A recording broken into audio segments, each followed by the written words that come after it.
के धनी की जय।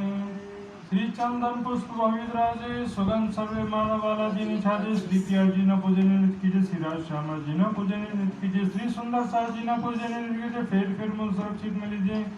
जो कोई वासना कर मूल सुरक्षित न काटे नजर। नहीं कोई सुखिन समान अंगना तो कोटि पर कुर्बान। अंगना तो कोटि पे कुर्बान।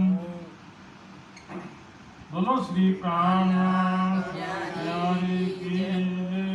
सद्गुरु महाराज की जय। राम की जय। जय।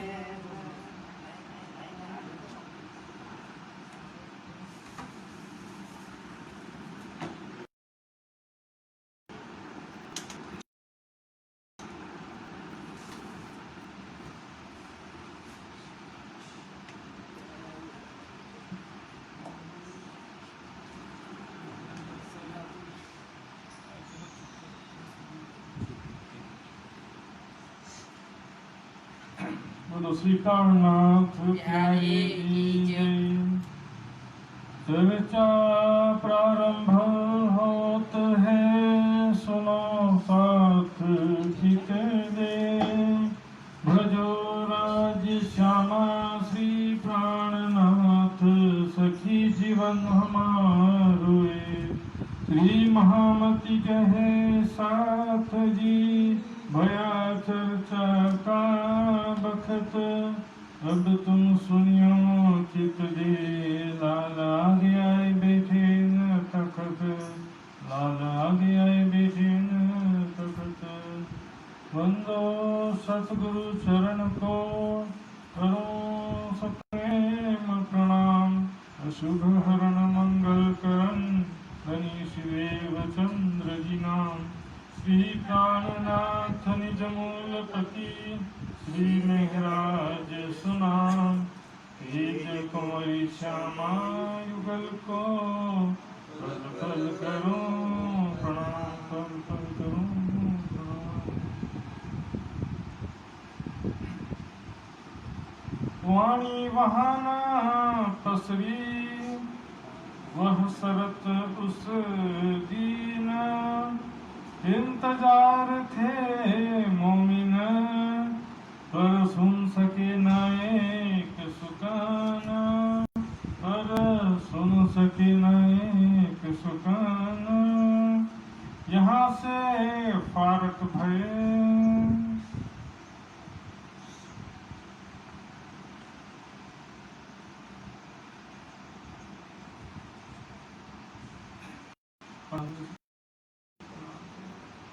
यहाँ से फारक हुए। कल आपने सुना किस प्रकार हफ्शा में प्रबोधपुरी कहा गया, जिसे वहां पर धामधनी की मेहर से ब्रह्मवाणी का अवतरण शुरू होता है। रास प्रकाश गुजराती और खटरुती। अब दुख सारा जाता रहेगा। जो दुख था कि मैंने इतनी सेवा कर रहा था, मैं सुंदर साथ की, और मेरे साथ इतना जुल्म क्यों हुआ। हर बार मेरे साथ ऐसा क्यों होता है। जो भी सुंदर साथ की सेवा के लिए करता हूँ और मेरे ऊपर इतना कष्ट आ जाता है कि 3 युद्ध कहा गया। युद्ध माया का 3 युद्ध है, इसमें से तीसरा युद्ध था। इसमें भी विजित होते हैं। अब वो वाणी लेकर के खुशी खुशी आते हैं बिहारी जी के पास में। बिहारी को शुभ सूचना सब सुंदर साथ को भी बताते हैं। वहां सुंदर साथ थे, वो भी सुने। ये धामधनी की बहुत बड़ी मेहर हुई। मैं दुखी नहीं हूं, मैं खुश हूं, क्योंकि धामधनी की मेहर हुई। वहां पर ब्रह्मवाणी अवतरित हुई है। और वो वाणी जब बिहारी जी को दिखाते हैं तो बिहारी जी चमके सुन खटरुती के वचन। खटरुती के वचन सुन करके चमके। चमके मतलब घबरा गए, क्योंकि उसमें स्पष्ट रूप से लिखा था कि बिहारी जी के अंदर धामधनी विराजमान नहीं है। वो धामधनी मेघराज ठाकुर के अंदर, इंद्रावती की आत्म के अंदर विराजमान है। तो बिहारी जी बहाना करके उसको प्रचार प्रसार करने नहीं देती। अब रहने दो, वाणी न दो, ये वाणी रहने दो, ये चर्चा सुनो सा। अब वाणी रहने दो, अब प्रचार प्रसार करने की जरूरत नहीं है। नया परंपरा कहाँ शुरू कर दिया। देवचंद जी ने कभी कोई वाणी नहीं लिखी। तुम्हारा वीरा सारा मेरे ऊपर पड़ता है। सुंदर साथ पढ़ेंगे तो सारा भार मेरे ऊपर पड़ेगा, जैसे कि साक्षात धाम के धनी वही है। उसमें नकली डुप्लीकेट बना के रख दिया तो भी जो सोच रहे कि मैं धाम का धनी, सारा भार मुझ पर पड़ेगा। ये तो बहाना था, इंतजार थे मोमिन, पर सुन ना सके एक सुकन। जो भी सुंदर साथ वहां पर थे, सबकी बड़ी इच्छा थी कि क्या वाणी अवतरित हुई, हमको भी 2 शब्द सुनने को मिले, लेकिन किसी को भी सुनने नहीं दिया बिहारी जी। ऐसा जो है बिहार का वातावरण है।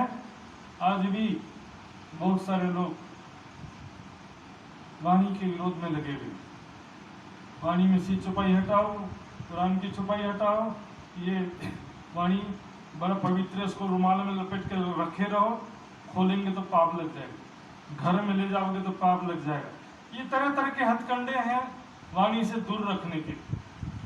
घर में स्वरूप साहब ले जाओगे तो पाप लगेगा, वाणी घर में लाने से पाप लगेगा कि पुण्य मिलेगा? हाँ, वाणी जो है पढ़ेंगे खोल करके तो पुण्य मिलेगा कि पाप मिलेगा, जरा विचार। लेकिन थोड़ा बहुत परिस्थिति बस कुछ सेवा में कमी हो जाए, अपने दिल से तो सच्चे दिल से आप कुछ भी करोगे, राज्य प्रसन्न होंगे।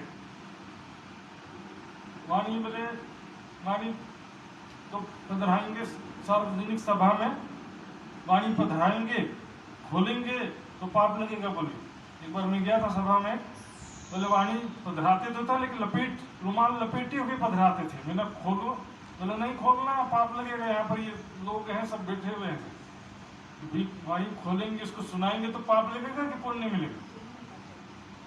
और भागवत खोल करके खुलेआम चर्चा कर रहे हैं। तारतम मंत्र बोले मन में करो, और दूसरा नया नया मंत्र निकाल कर लोगों को भ्रमित करने के लिए उसको खुल करके बोलो। श्री कृष्ण सच्चिदानंद पारब्रह्म पूर्ण परमात्मा, यही नाम को भज भज के सुख ले बात में कौन सी छुपाई वाणी में अभी तक में किस ग्रंथ में लिखी है? इसको रटा रहे हैं सब। तो तारतम को बोले छिपा कर रखो, तारतम को छिपा कर रखो, ऐसा कौन सी छुपाई में लिखा? बोलेंगे छिपके साहिब कीजिए आप, ये मंत्र की बात नहीं, राज्य को याद करने की, एकांत में कोई हमको देख ना सके, एकांत में राज्य का ध्यान करो, उसकी बात चल रही है तारतम में। तो फिर यदि तारतम की सिर्फ नहीं, फिर तो पूरी वाणी की बात आ जाएगी, पूरी वाणी भी छिपके करो, अपने जेब में लेके घूमो, फिर घर में नहीं ला सकते, चर्चा नहीं कर सकते, तो वाणी दुनिया में आई किस लिए? आज भी सारी दुनिया इंतजार कर रही है इस ब्रह्मवाणी को सुनने का, लेकिन कुछ लोग इसको भी प्रचार प्रसार नहीं चाहते। और वहां से फारक भय 1 साल वहीं पर रहे, इसके बाद भी संवत 1715 का समय था, अंतिम महीना, और उसके बाद 1 साल और बीत गया। फिर वहां जाम वजीर से बात करके मेहराज ठाकुर के पास एक प्रस्ताव आता है जाम वजीर की तरफ से कि जूनागढ़ के पास वहां से 5 मील दूर एक नया गांव बसाना है। उस गांव बसाने के लिए, क्योंकि दीवानगिरी का भी काम करते थे तो संपर्क था ही वजीर से, तो वजीर ने प्रस्ताव रखा कि ये कार्य तुम करना चाहते हो? तो वजीर मेरा ठाकुर ने भी बोला यहाँ बैठे बैठे भी कुछ कर नहीं पा रहा हूँ, बाहर निकलूंगा तब कुछ होगा, तो उन्होंने स्वीकार कर लिया। संवत 1716 में जूनागढ़ के नजदीक एक गांव बसाने के लिए निकलते हैं। जाने से पहले बिहारी जी से मिलने जाते हैं, कहते धामधनी बिहारी जी ऐसी सी बात है, तो मैं जूनागढ़ से भी आगे जा रहा हूँ वहाँ पर गांव बसाने के लिए, तो कृपया करके जो मेरी वाणी आप रखे वो मुझे वापस कर दो। ठीक है दे दो, वैसे भी दूर जा रहा है, शांति रहेगी। तुमको वाणी वापस मिल गई। लेकर के चल पड़ते हैं जूनागढ़ की तरफ। रास्ते में धोरा जी नाम का एक गांव पड़ता है, वहां पर प्रातः काल स्नान ध्यान आदि क्रिया के लिए होते थे, और वहां पर स्नान नित्य क्रिया करके ध्यान कर रहे थे। उसी समय वहां पर उस गांव में एक वीर जी भाणजी नाम के क्षत्रिय थे, उनकी बेटी थी तेज कुंवरी। कुंवरी शब्द आप देखिएगा, जैसे राजकुमार लोग अपने नाम के आगे कुंवर लगाते हैं, उसी तरह से क्षत्रिय महिलाएं भी या राजकुमारियां भी अपने नाम के आगे कुंवरी लगाती हैं। जैसे कि छत्रसाल जी की रानी का नाम भी देव कुंवरी, मंजली रानी का नाम दान कुंवरी, तो कुंवरी शब्द जो है कि राजकुमारी का पहचान है या राज परिवार का पहचान है या तो छत्री का पहचान है। तो तेज कुंवरी जी 16 साल की अवस्था थी और अपने पिता के साथ पानी भरने आ रही थी। जैसे ही अब प्राणनाथ जी शब्द बोलूंगा, प्राणनाथ जी वहां पर बैठे थे, उनको देखा, साड़ी का घूंघट कर लिया। तो जी बोलते अभी तक तो ठीक ठीक थी, अभी क्या हुई तो घूंघट कर ली। क्योंकि एक तो कुमारी स्त्रियों को इतना घूंघट का कोई नियम नहीं होता, लेकिन यहाँ सामने पति हो गया ना, आखिर ये क्या बात है, बताते सामने जो पुरुष बैठे वो मेरे पूर्व जन्म के पति। ऐसा कैसे संभव है, तुम किस प्रकार ये कह सकती हो। उसने सारी बात बता दी। तो पिछले जन्म में मेरा नाम फूलबाई था और हम जो है जामनगर में रहते थे, वहाँ पर ऐसी ऐसी घटना हुई, बिहारी जी वाली बातें, और मुझे मेरा परित्याग किया, जिससे मुझे देह त्याग करना पड़ा और मैंने फिर से ये तन धारण करके आई।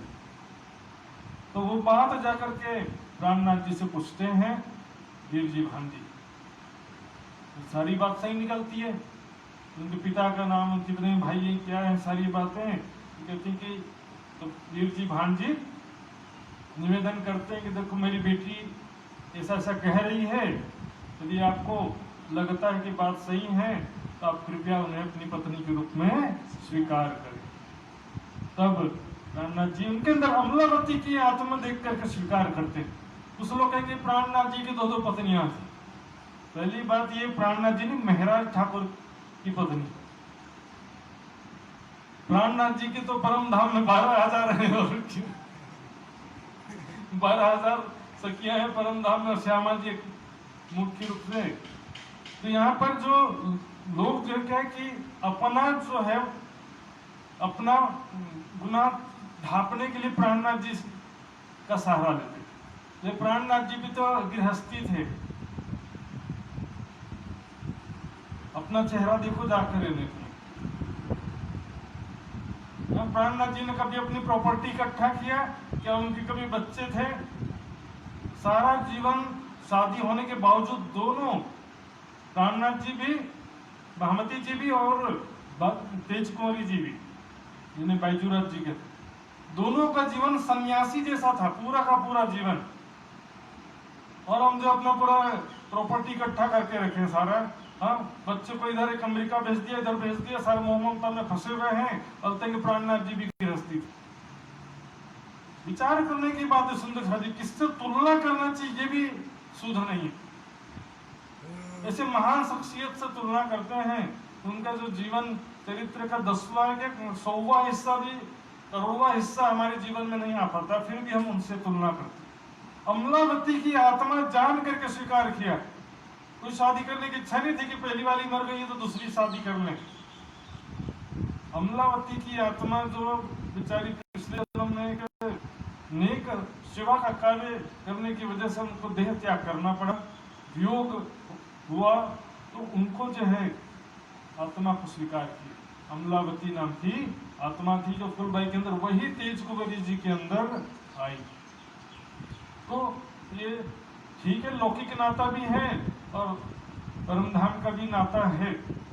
अब यहाँ से आगे बढ़ते हैं और जूनागढ़ में कांची भाई नाम के सुंदर साथ, वही जो यहाँ पर नौतनपुरी में भी उनको सेवा में रखा था, सामान वगैरह इकट्ठा करना और सेवा करने के लिए रखा था। वो इस समय जूनागढ़ में हरजी व्यास नाम के एक दिग्विजय पंडित ब्राह्मण के यहाँ सेवा चाकरी करते थे। वो जूनागढ़ में ही रहते थे कामजी भाई। तो उनके घर जाकर के रुकते हैं श्री प्राणनाथ जी, और वहीं से, क्योंकि गांव भी बसा नहीं था, बसाना था, तो वहीं से जाते आते थे और व्यवस्था देखते थे। तो इस समय क्या घटना होती है कि हरजी व्यास नाम का जो दिग्विजय शास्त्रार्थ महारथी पंडित थे, लेकिन उनका भी अब अंतिम समय आ रहा था। ऐसा लगा सबको, उनके परिवार वालों को, कि अब ये बचेगा नहीं, अब ये बचने वाला, इसका शरीर छूटने वाला अंतिम समय आ गया है। लगे दान कराओगे, जब क्या कि उसको बिस्तर से उतार के जमीन में लटा दिया। बोले जमीन में मरेंगे, धरती पे मृत्यु होगी तो सदगति प्राप्त होती है, ऐसी कई मान्यताएं हैं। तो बिस्तर से उठा करके नीचे रख दिया। फिर लगे दान कराने लगे, हाथ से टच कराकर कपड़ा दान कराने से खुद होश नहीं है, हरजी व्यास जी को तो होश नहीं है, उसका हाथ टच कर करके तो जीवन भर जो नहीं किया ये थोड़ी दान कहलाता, टच करा करके धनी ना जाए कि इनको धुत्यो। लोगों की परंपरा बता रहा हूं मैं, ये जो है एक अंधविश्वास। जो बेहोश आदमी उसका हाथ टच करा के आप दोगे तो क्या उसको किस चीज का पुण्य मिलेगा? बहुत सारी चीजें ऐसी है जिसमें पुण्य भी नहीं मिलता। संसार में लोग दिखावे का जो कार्य करते हैं, जैसे कि आप देखो तीर्थ यात्रा करने जाते हैं, हरिद्वार जाते हैं कि वैष्णो देवी जाते हैं, अमरनाथ जाते हैं, आने जाने की सारी व्यवस्था पहले से, रिजर्वेशन, खाना पीना, रहना, होटल, सारी व्यवस्था पहले से। 2 नंबर से पैसा कमा के लेकर गए, वो भी पंडितों को जाकर के दे देते बिना काम। पंडित लोग ठगने के लिए बैठे रहते हैं। और पानी में नहाने से तो ना पुण्य मिलता है ना पाप कटता है। राम तेरी गंगा मेरी हो गई, पापियों का पाप धोते हुए। तो गए आए, इसमें क्या मिला, क्या हुआ जो पुण्य मिलेगा? मंदिर में दर्शन करके निकले, तो क्या पुण्य मिलेगा? और थोड़ा बहुत कुछ मिलेगा तो उसको पाया कम और गंवाया ज्यादा हो जाता है। क्यों? बताएंगे सबको। मैंने इतना तीर्थ करके आया, हरिद्वार जाके आया, अमरनाथ गुफा जाके, सबको बताते रहेंगे। कमाया कम, गंवाया ज्यादा। तो बेसिक पुण्य में 4 चीजें होती है केवल। दर्शन करना भी कोई पुण्य नहीं है। तप, जप, दान और यज्ञ, ये 4 पुण्य होते हैं और 5वां कोई नहीं होता। हम जो है केवल परिक्रमा, शरीर से परिक्रमा कर रहे, अमुक से मंत्र जप नहीं हो रहा है, केवल परिक्रमा कर रहे, तो उसमें क्या काय का पुण्य? सरकारी नौकरी में ऑफिस में जाके बैठे रहते वैसे ही हालत है। प्राइवेट नौकरी में बैठे रहोगे तो कोई देगा पेमेंट? तो बहुत सारी चीजें ऐसी हैं जो धर्म के नाम पे चलती हैं, जिससे पुण्य भी नहीं मिलता है और मोक्ष आत्मकल्याण की बात तो बहुत दूर की। तो अब हाथ टच करा करके दान करने लगे। इतने में थोड़ा होश आया उनको, हरजी व्यास को। देखते हैं इन लोग मूर्ख लोग क्या कर रहे हैं, मैंने कब कहा ऐसा करना? मैं इतना बड़ा विद्वान हूं, मैंने कभी कहा ही नहीं इनको। क्या कहते हैं, एक ऐसा काम करत हो मैं नहीं, खेत में माया का जीव नहीं हूं, ये तुम ये क्या कर रहे हो? ये हाथ टच करा कर क्या दान कर रहे हो? मैंने कभी इस तरह के कर्म का मैंने कभी उपदेश नहीं किया, न कभी पालन किया। विज्ञानी तो थे ना वो। क्यों मोहे दान करावत जमपुरी का साधन, बोलो श्री प्राणनाथ प्यारे। दान क्यों करवा रहे मेरे हाथ से? क्योंकि यहाँ पर देखिए सकाम दान है। दान का 2 तरीका होता है, एक होता है निष्काम सेवा और निष्काम दान करना। अहंकार रहित होकर के तेरा तुझको दे दो। दान करने से कोई प्रॉब्लम नहीं है, प्रॉब्लम है ये जो कर्म कांड और दिखावा कर रहे हैं, स्वर्ग की कामना से कर रहे हैं या संसारिक सुखों की कामना से जो भी उत्तम कर्म कर रहे हो, भले अच्छा काम कर रहे हो, दान पुण्य कर रहे हो, लेकिन बदले में पुण्य की कामना, संसार के सुख की कामना से कर रहे हो, तो फिर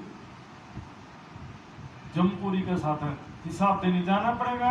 जितना पुण्य किए हैं उतने देर स्वर्ग में रह सकते हैं, फिर वहां से निकाल दिया जाएगा, फिर नरक जाना पड़ेगा पाप का फल भुगतने। क्योंकि पाप और पुण्य एक दूसरे को काटते नहीं है।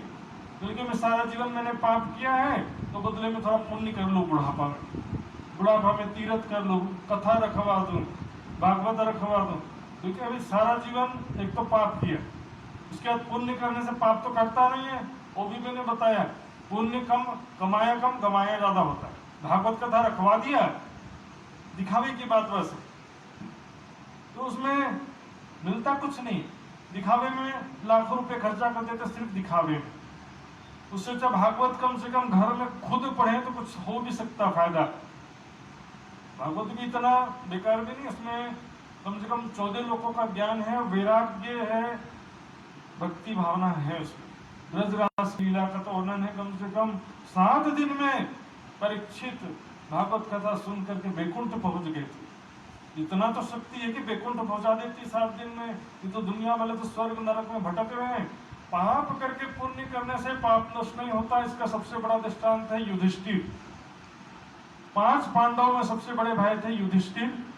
युधिष्ठिर जो कि जीवन में हमेशा सत्कर्म किया, उन्होंने दान किया, यज्ञ किया, पुण्य, सब अच्छा काम किया, कभी पाप कर्म किया ही नहीं था। सिर्फ एक बार क्या किया, एक बार युद्ध में अश्वत्थामा हतो वानरो वाकुंजरो, अश्वत्थामा मारा गया, चाहे मनुष्य चाहे हाथी। क्योंकि युद्ध में क्या द्रोणाचार्य जो सेनापति बन गए थे और उनको कोई मार नहीं पा रहा था, और द्रोणाचार्य एक दिन में करोड़ों करोड़ों सैनिकों को मारते जा रहे थे। बोले इसको रोकना पड़ेगा, तो उनको बोले ईमानदारी से तो रोक नहीं सकते।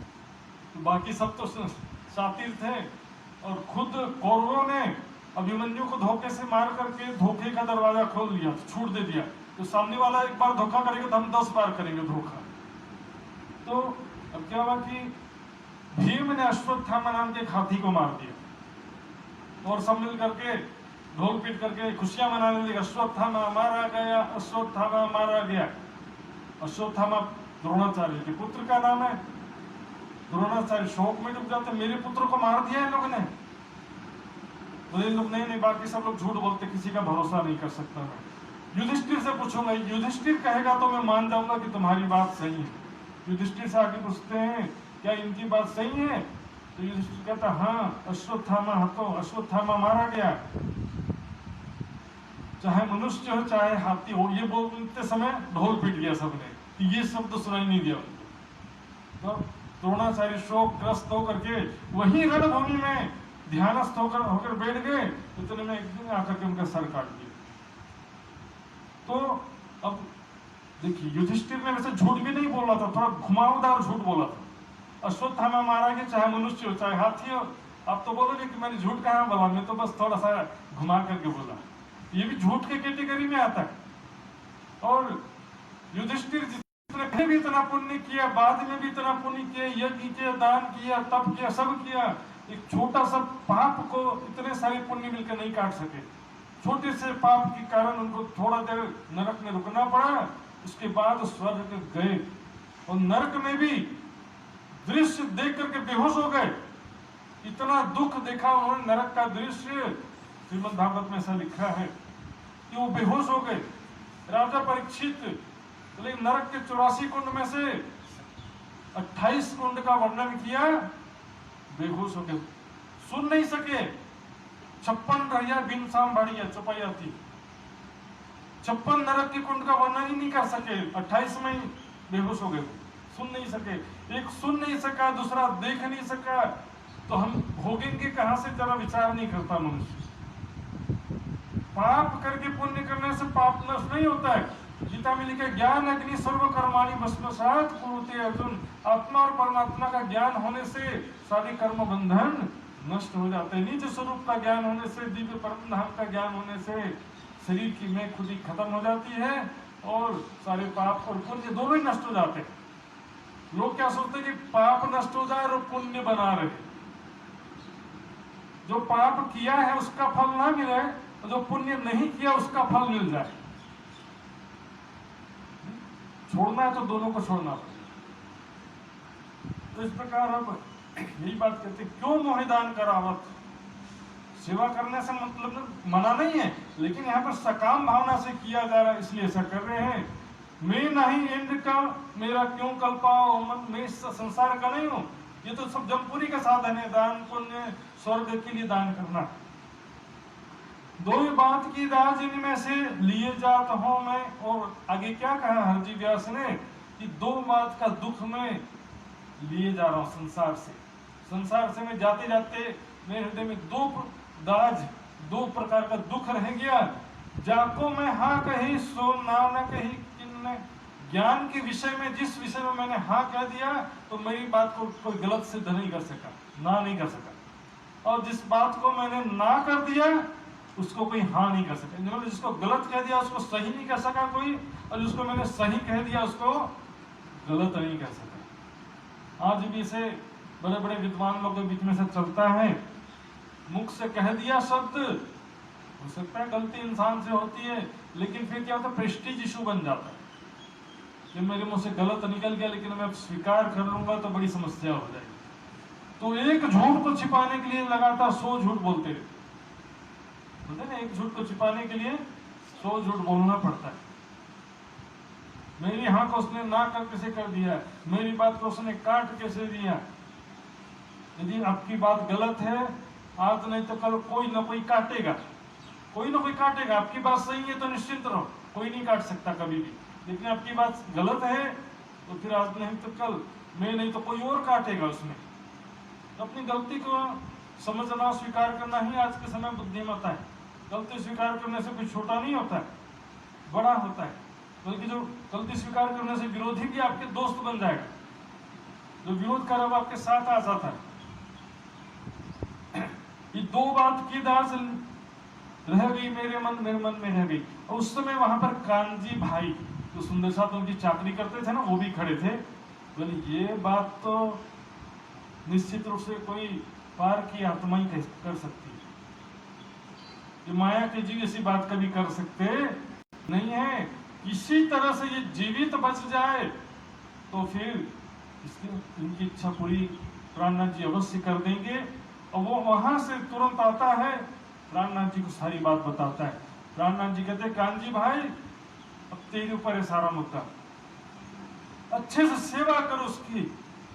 जो बेटा अपने पिता की सेवा नहीं कर सकता, उससे भी ज्यादा अच्छे से सेवा कर, अच्छे से देखभाल कर, अच्छी अच्छी सब्जियां खिला, अच्छे प्रकार सूप पिला, सब अच्छे से सेवा कर, देखभाल कर, किसी तरह से उसको बचा ले। और वो बच गया तो उसके बाद उसकी इच्छा मैं पूरी करूंगा। तब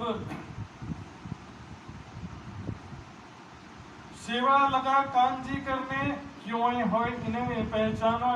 कांजी भाई अच्छे से सेवा करने लगे, इनकी आत्म जागृत करना, लेकिन अभी सेवा करने, पहले तो जीवित बच जाए। सोचिए सब परिवार वाले अंतिम घड़ी की तैयारी शुरू कर दिए थे।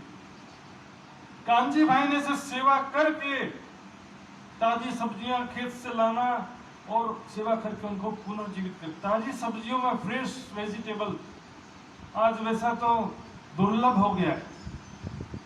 खाद वाले, कीटनाशक दवाई वाली सब्जियां, इंजेक्शन वाली सब्जियां खाने से स्वास्थ्य बनेगा कि बिगड़ेगा, ऐसा समय था। मैंने एक बार निजानंद आश्रम रतनपुरी में पत्ता गोभी इतना बड़ा सा लाए, वहां के बच्चे लोग रहते थे, मुझे भी दिया। इतना मीठा था, 1 किलो पत्ता गोभी में कच्चा ही खा गए, बहुत मिठास था। एक बार नेपाल गया था, ऐसा मीठा टमाटर था, टेस्टी। किसी किसी का नेचुरली जो उत्पादन होता है पहाड़ी क्षेत्रों में, या अपने घरों में भी नेचुरली उत्पादन करेंगे, रासायनिक खाद से नहीं, प्राकृतिक खाद से। तो उससे क्या होगा, जो नेचुरल चीजें खाएंगे तो अपनी आप 50 बीमारियां दूर हो जाएंगी, इम्यूनिटी अपने आप बढ़ता है उस सब्जी के बल से। देखिए नित तरकारी लाभ है, शोध के बागों से खोज खोज करके अच्छी अच्छी सब्जियां लेकर के आते हैं, और इस तरह से स्वस्थ होने लगे, वापस तबियत ठीक होने लगा। क्या कहते हैं, तब राजी हो गए कांजी पर, कहो शाबाश में हरजीवास का शाबाश कांजी शाबाश, मेरे बेटों ने इतनी सेवा नहीं किया जितनी सेवा तुमने किया है। मांग जो कुछ मांगना सो में दो तुमको, तुमको जो कुछ भी चाहिए मांगो, जितना जो भी चाहिए, पैसा चाहिए, कोई वस्तु चाहिए, जो भी इनाम में चाहिए तो मांगो, क्योंकि मेरी प्राण रक्षा किया है तो इससे बढ़ करके क्या होता है। कांजी भाई कहते हैं मांगना मैं मांगूंगा जरूर, पर अभी नहीं, आप पूरी तरह से ठीक हो जाओ, समय आने पर मैं आपसे मांगूंगा। तो जो 1000 रुपया दे नहीं मैं राजी ना तीन पर। हरजी व्यास कहता कोई मुझे 1000 रुपया भी देता ना तो मैं उस पर इतना खुश नहीं होता जितना कांजी भाई तुमने मेरी सेवा किया है। 1000 रुपया उस समय 400 साल पहले, 1000 रुपया 1000 लाख के बराबर होगा कम से। 1000 रुपया कम से कम अरबों रुपया से भी ज्यादा होगा। 50 साल पहले ही 1000 रुपया कम से कम 1 अरब के बराबर हो। 100 गुना महंगाई 50 साल में बढ़ी। तो 1000 रुपया कोई देता तो भी मैं उतना खुश नहीं होता। कहते इतनी तुम्हारी सेवा से, तेरी तरकारी की सेवा से खुशहाल हुआ इन पर, मैं तरकारी की सेवा से मैं इतना प्रसन्न हुआ हूँ। प्राण वापस आ गए, मरता हुआ आदमी जिंदा हो गया। सोची जरा, आज भी जो है एक VIP डाइट चलता है, ज्यादा से ज्यादा फल खाओ, ज्यादा से ज्यादा कच्ची सब्जियां जो है, वेजिटेबल सलाद वगैरह, उससे क्या कि जितना खाएंगे लेकिन वो चीजें अच्छी भी मिलना चाहिए। नेचुरल जो सलाद है वो उसमें मिठास होना चाहिए, नेचुरली उसका प्रोडक्शन हुआ हो, तभी इसका वास्तविक फायदा हो पाता। नहीं तो फिर भी कोशिश करना चाहिए ज्यादा से ज्यादा फल और सब्जी। इस तरह से फिर थोड़ी देर बाद फिर हरजी व्यास ने कहा, कानजी भाई मैं तुमसे बार बार कहता हूँ कुछ मांगते क्यों नहीं हो? मैं तुमसे बहुत प्रसन्न हूं, मैं तुम्हें कुछ देना चाहता हूँ, कुछ भी मांगो तुम मैं दूंगा, मना नहीं करूंगा। तब कानजी भाई कहते हैं अब समय आ गया, इनका स्वास्थ्य भी ठीक हो गया है, तो क्या मांगते हैं कि एक मेरे परिचित साधु महात्मा हैं जो कि परदेश से आए हैं, उनकी इच्छा है कि आपसे भागवत कथा सुने, तो कृपया करके उनको भागवत कथा सुनाओ, मैं यही मांगता हूँ। तो हरजी व्यास कहते ये मांगा क्या तूने, ये तो दिया। हमको चाहिए ही कोई श्रोता, हमारा तो आनंद ही इसमें। कथाकार को क्या चाहिए? श्रोतागण। आज के कथाकार को श्रोतागण नहीं चाहिए, दातागण चाहिए। 10 लाख रुपए मैं ये तो नहीं जाऊंगा, गोविंद के गुण गाय के तापर मांगत धन। कांजी भट्ट ने भी कह दिया मैं पैसे के लिए कथा नहीं करता है, मैं तो आगे वाचत श्याम के एक भागवत कथा हुआ। और ये हरजी व्यास जी क्या कहते हैं, ये तो मैं मुझे दिया है तुमने, कथा सुनाने में तो मुझे भी आनंद आता है। ऐसा नहीं कोई श्रोतागण लगे कि कार्यक्रम रखो 10 लाख रुपए लगेगा, पर ऐसा बहुत बड़ा टेंट होना चाहिए, बहुत बड़ा माइक होना चाहिए, 10,000 नहीं 50,000 की बैठने की व्यवस्था होनी चाहिए, और ऐसा बैनर लगाओ शहर में, तब मैं आऊंगा, नहीं तो नहीं आऊंगा लोग। इसलिए तो कहा गोविंद के गुण गाय के तापर मांगत दान। और भागवत के नाम पर सुंदर साथी ऐसे प्रणामी समाज में लाखों रुपया खर्चा करने के तैयार, करोड़ों रुपया खर्चा करने के लिए तैयार, और ब्रह्मवाणी का कोई वैल्यू नहीं समझा। वाणी मेरे प्यू की न्यारी जो संसार, वाणी फ्री में चाहिए उनको। वाणी के नाम से फुटी कोड़ी नहीं निकलती जेब से, लेकिन जो दिखावे का चीज है, नाचना गाना झांकियां ये वो, और दुनिया भर का दिखावे की चीजों में लाखों रुपया। क्यों? भागवत करोगे तो वैकुंठ जाओगे, भागवत करोगे तो गोलोक जाओगे, तो बोलेगा कि भागवत करोगे तो परम धाम जाओगे। कहाँ लिखा भागवत करोगे तो परम धाम जाओगे? जो चीज तारतम मिलने से पहले अज्ञान अवस्था में किया है, उसको जो तारतम मिलने के बाद ज्ञान अवस्था में नहीं किया जाता। न देवचंद जी ने कभी किया, न महामती जी ने कभी भागवत किया, न कभी सुना। अब यहाँ पर जगाने का ट्रिक था, पहले बोले मैं सुनने आया हूं, देखिए क्या ट्रिक था, कैसे युक्ति किया उनको जागृत करने का। तब बुलाओ साधुवे कहाँ है, मैं चर्चा सुनाऊं, होता है वो साधु कहाँ पर है, मैं उनको चर्चा सुनाऊंगा, बुला करके लाओ। तब नारायण जी को लेकर के आते हैं, मिलते हैं, तुम कहाँ से आए हो, तुम्हारा क्या परिचय है? तो नाथ जी कहते मैं तो परदेसी हूँ, आपका बहुत नाम सुना था, तो आपकी चर्चा सुनने के लिए आया हूँ। तो ठीक कहते हैं, इनको हमारे घर में ही एक व्यवस्था कर दिया जाए रहने के लिए। भी उनका रेसिडेंस मतलब बाहर से आए हैं तो वहीं रहेंगे तो अच्छे से सुन सकेंगे ना, तो वहीं व्यवस्था कर देते हैं, रहने के लिए खाने की सारी व्यवस्था कर देते हैं। अब नियमित रूप से चर्चा सुनना प्रारंभ, भागवत कथा सुनना प्रारंभ कर देते हैं। प्राणनाथ जी सुन रहे हैं, ऊपर हरजी व्यास सुना रहे, नीचे प्राणनाथ जी बैठ के सुन, हाँ वाह वाह, बहुत धन्य है आप, धन्य है, बहुत अच्छा, आज आनंद आ गया, बहुत अच्छा कथा सुनाया करके। 1 महीना हो गया सुनते सुनते। हाँ ऐसा श्रोतागण होना चाहिए। हरजी व्यास भी सोच रहे हैं कि ऐसा होना चाहिए श्रोतागण। हाँ बहुत बढ़िया, आनंद आ गया सर, बिल्कुल सही कहा आपने। सुनते सुनते 1 महीना बीत गया, 2 महीना, सुनत मास 2 भय, अभी देखिए पन्ना जी की बीतक में जो है 1 महीना लिखा, सुनत मास 1 वही लिखा, और यहाँ पर लिखा सुनत मास 2 वही।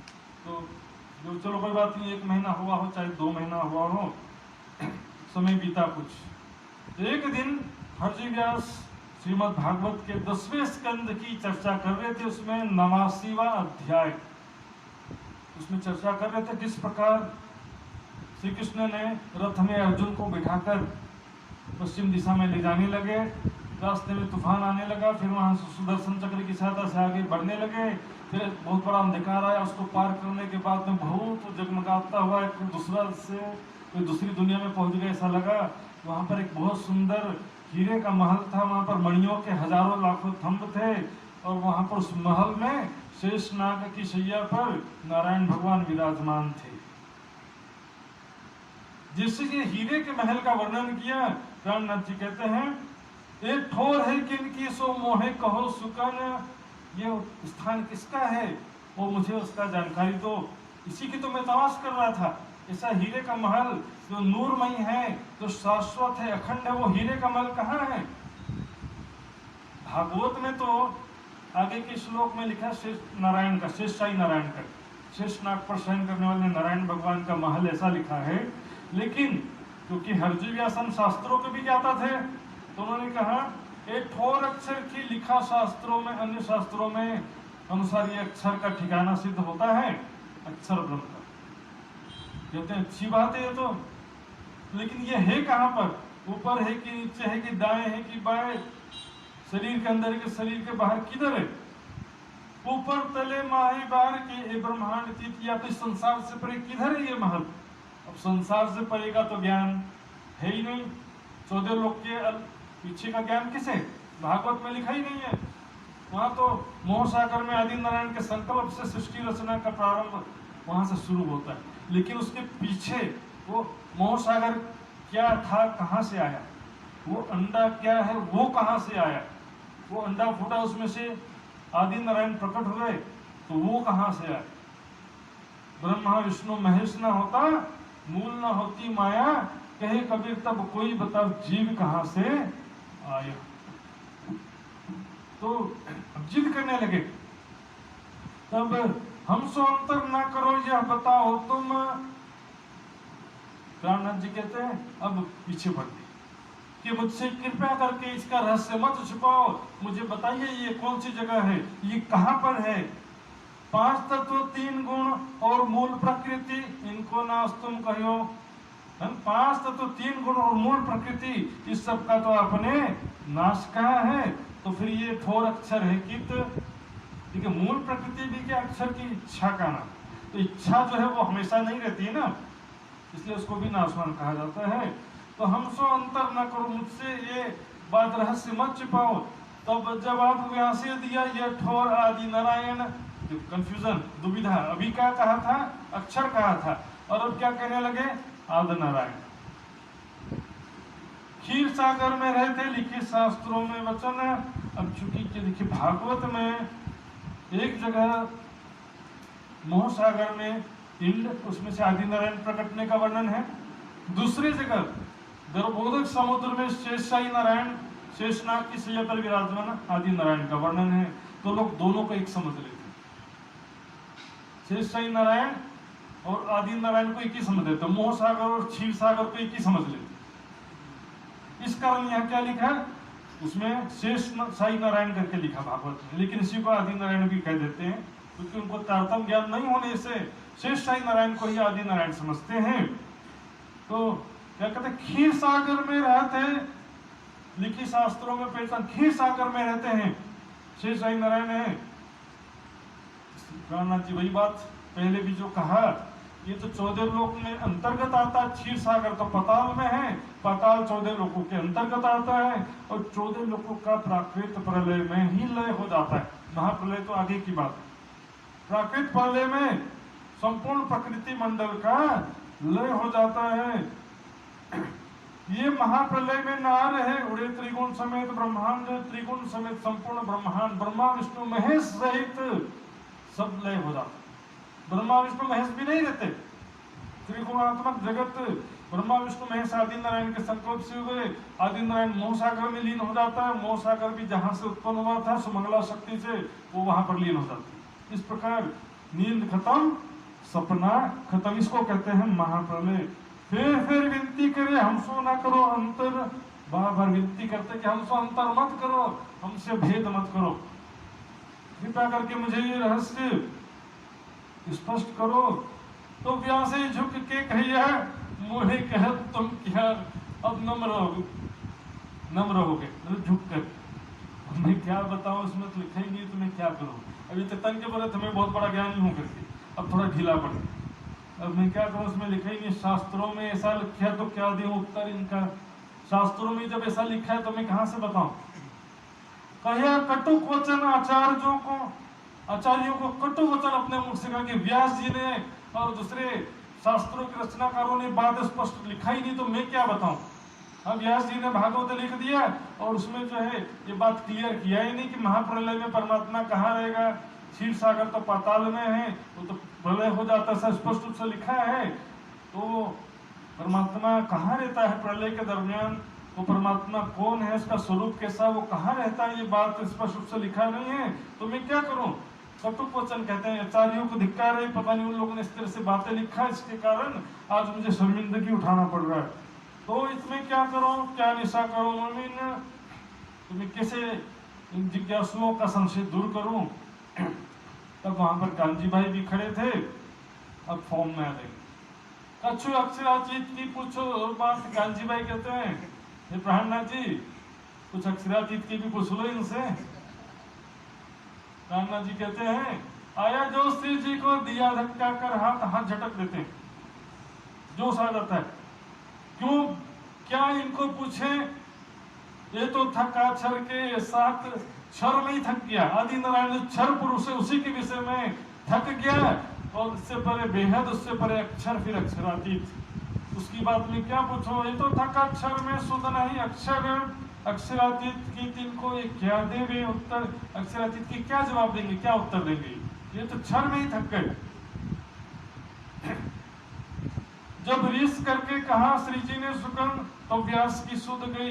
अब चौंक के बात किया है, अभी तक तो ऐसे बैठे हुए थे, हाँ बहुत बढ़िया करके कहते थे मेरी चर्चा सुन करके प्राणनाथ जी, और अभी बोल रहे हैं कि ये क्या जवाब देगा, मतलब ये कौन शख्स है, क्या ये मेरी परीक्षा लेने आया था, या मुझे ज्ञान देने आया था, या मेरा अहंकार तोड़ने आया था। चौंक जाते हैं। व्यास की सुध गई, ये बात है संयन, तो व्यास हरजी व्यास उनको दिमाग में आता, क्योंकि वो इंतजार में थे कि ब्रह्म रूप मुनि जगत में प्रकट होंगे, वो परब्रह्म अक्षरातीत बुद्ध निष्कलंक स्वरूप में प्रकट होंगे, तो इंतजार में थे, और इसीलिए वो कहते थे कि मेरी बात को कोई हाँ को ना नहीं कर सका और ना को कोई हाँ नहीं कर सका, क्योंकि वो वेट कर रहे थे, उनको मालूम था कि मेरा ज्ञान पूर्ण नहीं है, मेरी बात को गलत करके सत्य ज्ञान कराएगा वो बुद्ध निष्कलंक स्वरूप, इसका इंतजार कर रहे थे। वो समझ जाते ये बात है संयन, ये बात तो ब्रह्म मुनियों की बात है। तब श्री जी कहते हैं हे व्यास, हरजी व्यास जी, मैं तुम्हारी कथा सुनने नहीं आया था, याद करो तुम जब बीमार पड़ गए थे तो क्या कहा था, ये दो बात की दाज में लिए जा रहा हूं, इस कारण किस वास्ते गुमान भान ने मैं भेज दिया तुम पर संयन, इसलिए मैंने कांजी भाई को भेजा तुम्हारी रक्षा करने की, सेवा करने के लिए, ताकि मैं तुम्हारी हाँ को ना करने वाली जो तुम्हारी दाज रह गई है और ना का कोई हाँ नहीं कर सका, वो तुम्हारी दाज पूरी कर सकूं, तुम्हारा अहंकार तोड़ सकूं। हमको पठाए हक ने तुमको राखे तीन, हमको भी परमात्मा ने भिजवाया है और तुमको भी जीवित रखा है उसी परमात्मा ने, वो परमात्मा भी तो उन्हीं के अंदर आवेश रूप से विराजमान है। जिन पर मेहर भगवान की गुमान भान करे, जिन पर परमात्मा की मेहर होती है वो अहंकार तोड़ के उसको ज्ञान कराते हैं, रोशन। अहंकार तोड़ना सिर्फ परमात्मा नहीं, परमात्मा की पूरी कृपा के अहंकार तोड़ना और फिर सत्य की पहचान कराना, परमात्मा की कृपा है। तो व्यास वचन कहे हे भगत राज, मैं कहिया क्यों ही कर, मेरा अर्थ था कि मेरा कहने का भाव यही था जो मैंने कहा था हाँ को ना नहीं कर सका, ना को हाँ नहीं कर सका, उसका भाव यही था कि मैं बुद्ध निष्कलंक स्वरूप और जो ब्रह्म मुनियों के आने का वर्णन है ग्रंथों में, उसका मैं इंतजार कर रहा था। मैं चाहता था कि उनका दर्शन हो, उनका सानिध्य प्राप्त हो और मेरे ज्ञान में जो कमी है उसको वो पूर्ण करें, मुझे सत्य परमात्मा की पहचान कराएं, नश्वर जगत से परे आत्मा परमात्मा के स्वरूप धाम और लीला की पहचान कराएं। अपने मुख से कह देते हैं, कई गुलर लगे दरखत को बहुत बेशुमार। गुलर का जो पेड़ होता है, उमरा भी कहते हैं, उसी से किशमिश बनता, सॉरी अंजीर बनता है। अंजीर जो ड्राई फ्रूट है उसी से बनता है। तो जो फल होता है ना वो ऐसा इतना बड़ा बड़ा फल होता है गुलर का वृक्ष में। तो एक पेड़ में सैकड़ों फल लगे होते हैं और उस फल के अंदर कुछ कीड़े होते हैं। उसको जैसे तोड़ेंगे ना तो उसमें से फल निकल के उड़ जाए, कीड़े निकल के उड़ जाएंगे। तो एक एक फल के अंदर कई कीड़े, तामे जीव अनेक हैं एक दूसरे न जानन हार। तो एक फल के अंदर जो कीड़ा होता, जीव होता है, उसको नहीं मालूम कि उसके फल के बाहर कोई दूसरा भी फल है और उस फल के अंदर कोई कीड़ा भी है। हमारी भी हालत तो वैसे ही है। पृथ्वी में रहने वाले जीवों को मालूम ही नहीं कि कोई दूसरा ग्रह में कहाँ कोई रहता है। वैज्ञानिक लोग खोज में लगे हुए, बोले 60 लाख से ज्यादा तो सूर्य से भी बड़े बड़े ग्रह हैं। तो सूर्य जो है वो तो सबसे छोटा सूर्य हमारा, तो खोज में लगे हुए, लेकिन किसी को मालूम नहीं। ग्रंथों में पहले से लिख दिया। इस प्रकार हवा में धूल के कण कोई गिन नहीं सकता है, उस प्रकार ऐसे 14 लोगों के ब्रह्मांड कितने हैं कोई गिन सकता नहीं। ऐसे 14 लोगों के ब्रह्मांड असंख्य है। असंख्यो ब्रह्मांड में असंख्यो ब्रह्मा, असंख्यो विष्णु, असंख्यो शंकर भगवान। संख्या चेद्र समस्ति न विश्वानाम कदाचन ब्रह्मा विष्णु शिवादि नाम तथा संख्या न विद्यते। तो कहते मैं जीव गुलर में का, मैं भी एक गुलर के फल में जो जीव उसके समान मैं भी एक जीव। मुझे भी नहीं मालूम कि इस जगत से परे कोई दूसरा जगत है और कोई नश्वर जगत से परे कोई आत्मा परमात्मा का अखंड धाम है, मुझे कुछ भी मालूम नहीं। आगे पंडित में सब जीते हारा ना कहूँ सर पर। इससे पहले मैं सभी पंडितों को शास्त्रार्थ में हार चुका हूँ। आज तक मैं किसी से भी नहीं हारा था।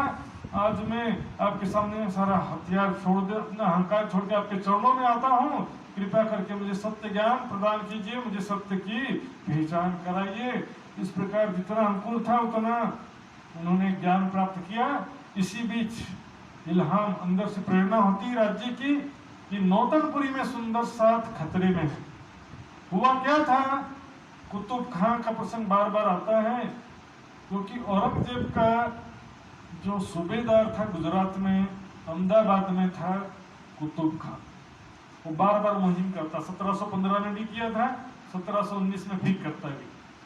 तो टैक्स नहीं पटा पाने के कारण जाम राजा का दीवान नौकरी छोड़ के भाग गया अपनी जान बचा करके। तो कुतुब खां सेना समेत नौतनपुरी में हमला कर दिया उसने, और हमला शुरू हो चुका था। टैक्स के लिए वो मेरा टैक्स दो नहीं तो मैं सबको तहस नहस कर दूंगा धमकी दे रहा। एक प्रेरणा हुई, यहाँ पर भी तो जूनागढ़ में थे, तुरंत वापस आते नौतनपुरी। वहां पर सबसे पहले बिहारी जी से मिलते हैं और कसाला वो तो साथ को देखा, वो तो बैठे सब सुंदर साथ में देखा कि सबको यहाँ पर कष्ट हो रहा है। आज भी देखिए सुंदर साथ जी, हम सब यहाँ पर बैठे हैं, बड़ौदा में कोई, दिल्ली में कोई, कहीं पर बैठा है। यदि किसी देश के साथ भारत का युद्ध छिड़ जाए तो फिर क्या होगा? सुंदर साथ भी तो पीड़ित होंगे कि ना, उसमें युद्ध होगा तो सुंदर साथ भी उसमें पीड़ित होंगे, सभी लोग दुखी होंगे। तो राणा जी जाकर के जाम वजीर से मिलते, पूछते क्या समस्या है। जाम राजा भी था, कहते हैं कि क्या करें, दीवान छोड़ के भग गया है और इतना 9 लाख कोरी टैक्स पटाना है और वो पैसा हमारे पास नहीं, तो क्या करें। ऐसा करो, देखो तुम जो है दीवान का कार्य संभाल लो। मेरा ठाकुर को कहता है जाम राजा कि तुम जो है दीवान का कार्य संभाल लो और उसके बाद हम चल करके कुतुब खां से बात करेंगे, उसको 1 साल का समय मांगेंगे। 1 साल में हम आपका सारा टैक्स पटा देंगे, 1 साल की मोहलत दे दो। सुंदर साथ के हित के लिए, रक्षा के लिए, उनका दुख दूर करने के लिए फिर एक बार दीवानगिरी स्वीकार की, पैसा कमाने के लिए नहीं। कुतुब खां को रिटर्न सिग्नेचर करके आश्वासन दिया मेरा ठाकुर ने, और तब कुतुब खां वहां देश से अपनी सेना को लेकर के वापस गया। नगर में शांति हुआ, सबको जो पैनिक हो गया था वातावरण, डरावना और भय का वातावरण बन गया था, वो सब दुख दूर हुआ, सब शांति हुआ। चलो वापस गया। अब 1 साल बीता, पैसा इकट्ठा करते 9 लाख कोरी लिखा है। उस समय क्या था पैमाना एक्चुअल पता नहीं, उस समय तो मोहरें हुआ करती थी, इस रुपए का सिस्टम तो था नहीं उस समय, तो 9 लाख मोहरें समझो। तो उसमें 8 लाख मोहर इकट्ठा हो गई थी। राजा ने महराज ठाकुर को बुलाया, देखो महराज 1 साल बीत गया है और कुतुब खां टैक्स के लिए बोल रहा है, तो लेकिन हमारे पास पूरा टैक्स इकट्ठा नहीं हुआ है, इसलिए हम दोनों मिलकर के चलते हैं अहमदाबाद कुतुब खां को समझाने के लिए। उससे 6 महीने साल भर की मोहलत और मांग लेंगे और जो 8 लाख इकट्ठा हुआ वो भी दे देंगे। तो अगले दिन जाना था। जाने से पहले महराज ठाकुर पत्नी तेज कुंवरी को कहते हैं, तेज कुंवरी मैं जागनी कार्य से जा रहा हूं, तुम मायके चले जाओ, थोड़े दिनों बाद आकर के मैं तुमसे वहीं मिलूंगा। मायके कहां पर है? धोरा जी। धोरा जी वापस चले जाओ, मैं थोड़े दिनों में आके मिलूंगा। तो इसके बाद का जो प्रकरण है 3 सृष्टि वाला, 3 सृष्टि कही वेद ने, ये प्रकरण का चर्चा किया जाने से पहले प्राणनाथ जी ने, और उसके बाद बैजूराज जी जाती हैं अपने मायके धोरा जी, और प्राणनाथ जी राजा के साथ मिलकर चल पड़ते हैं अहमदाबाद। अहमदाबाद कुतुब खां के पास पहुंच करके देखिए कैसा छल किया जाम राजा ने, जामनगर के राजा ने छल कपट किया। जब कुतुब खां गुस्सा होने लगा, दोनों को पकड़ के जेल में डाल दो। तो राजा क्या कहता है, मुझे 1 महीने की मोहलत दे दो, चाहो तो मेरे दीवान को जमानत के रूप में रख दो। दीवान के रूप में तो गए थे ना, मेरे दीवान को जमानत के रूप में अपने पास रख लो, कैद में पैसा नहीं पटाऊंगा तो फिर ये जमानत के रूप में रखो, 1 महीने में सारा पैसा मैं पटा दूंगा। अब राजा वापस आ गया और मेरा ठाकुर वही जेल में। 1 महीना के 5 महीने तक भी वापस नहीं आया जाम राजा।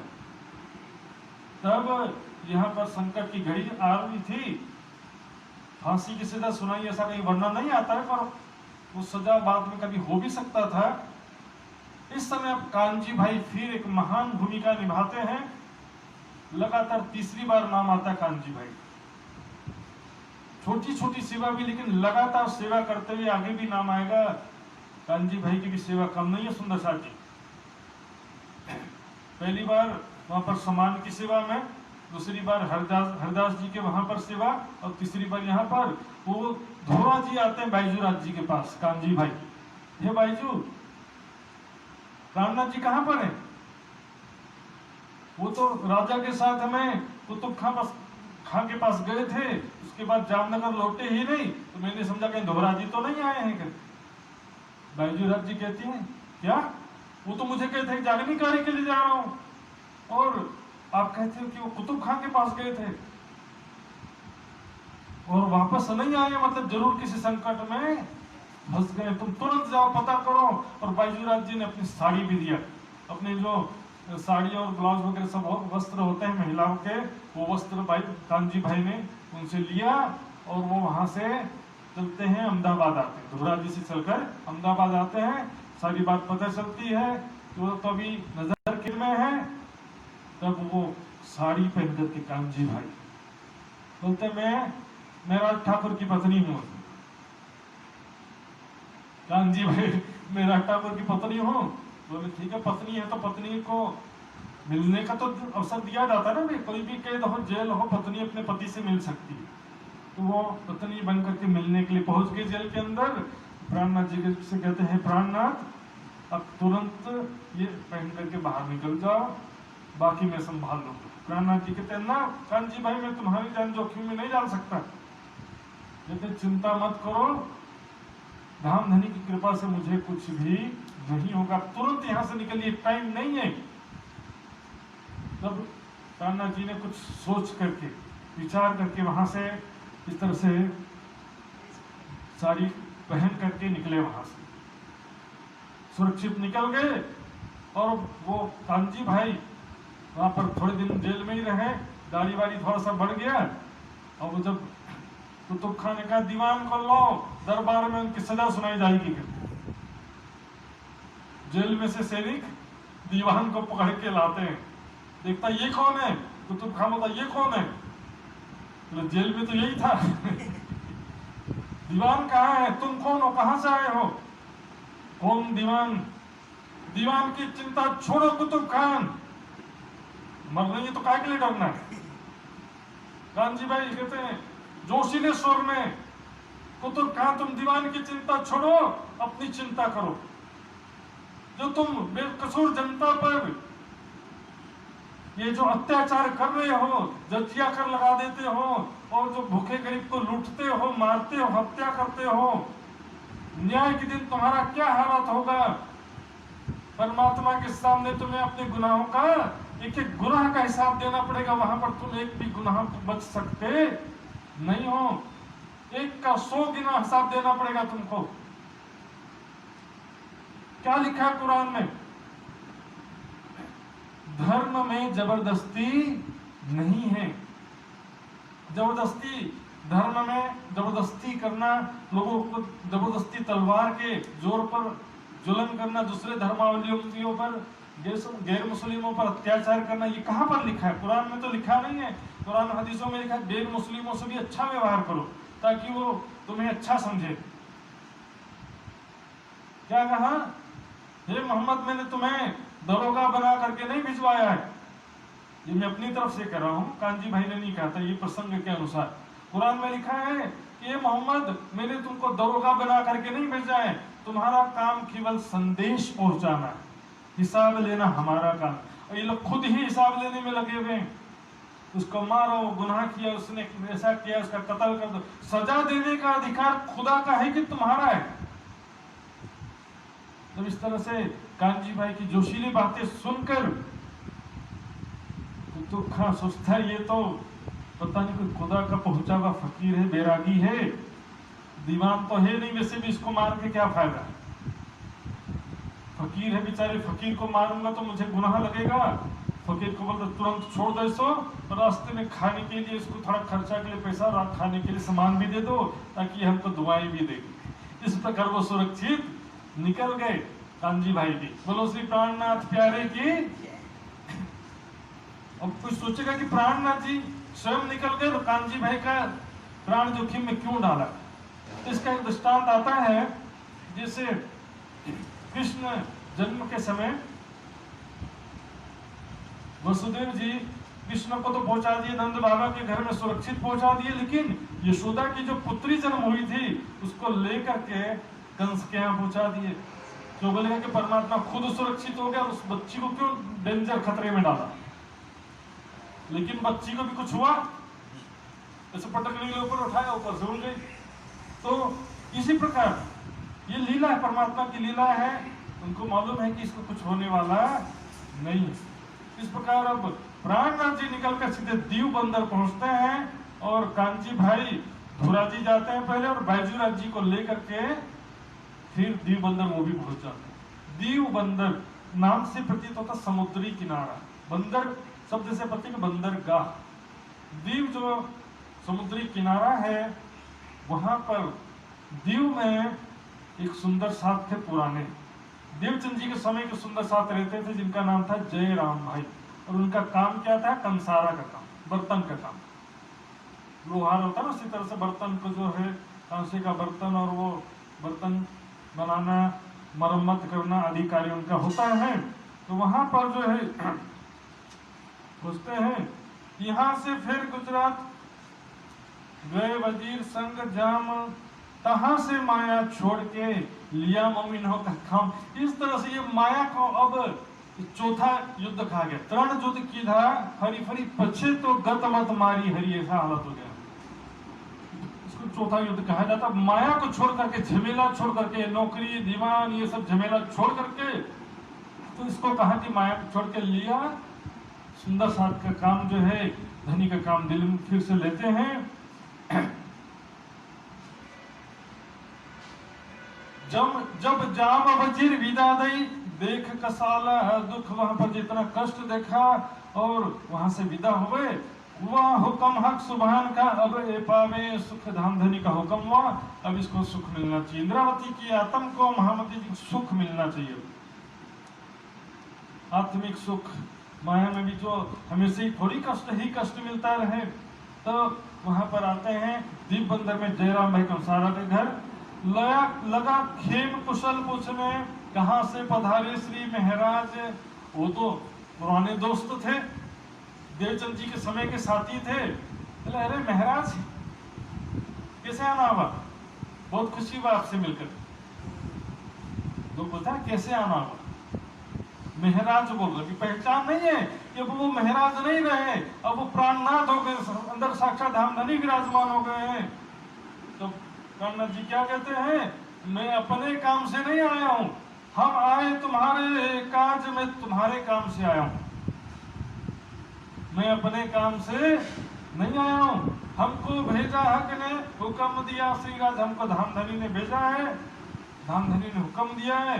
ढूंढ करो साथ को, माया करो खबर, सब सुंदर साथ को ढूंढ करके उनको पहचान करो, माया की, परम धाम की, निज घर की, निज स्वरूप की पहचान करो, ढूंढ करो सब साथ, ढूंढ करके उनको माया से निकालो, खोजो।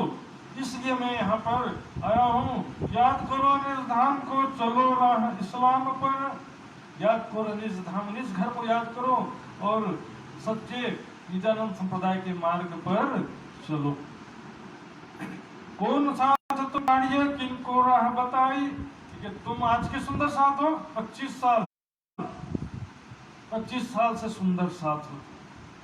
चले हम तो तारतम ले लिए, हम तो 25 साल से सुंदर साथ है, किया तारतम लेते समय जो प्रतिज्ञा था उसका क्या किया, ये सतवाणी मत के ले जो इनको सर, और ये सुख देव ब्रह्म सृष्टि को, तो मैं अंगना नार नहीं तो नहीं, खुद ही अपने मुख से बोल रहे, तो मैं अंगना नार नहीं तो नहीं, ये सुखदेव ब्रह्म सृष्टि को।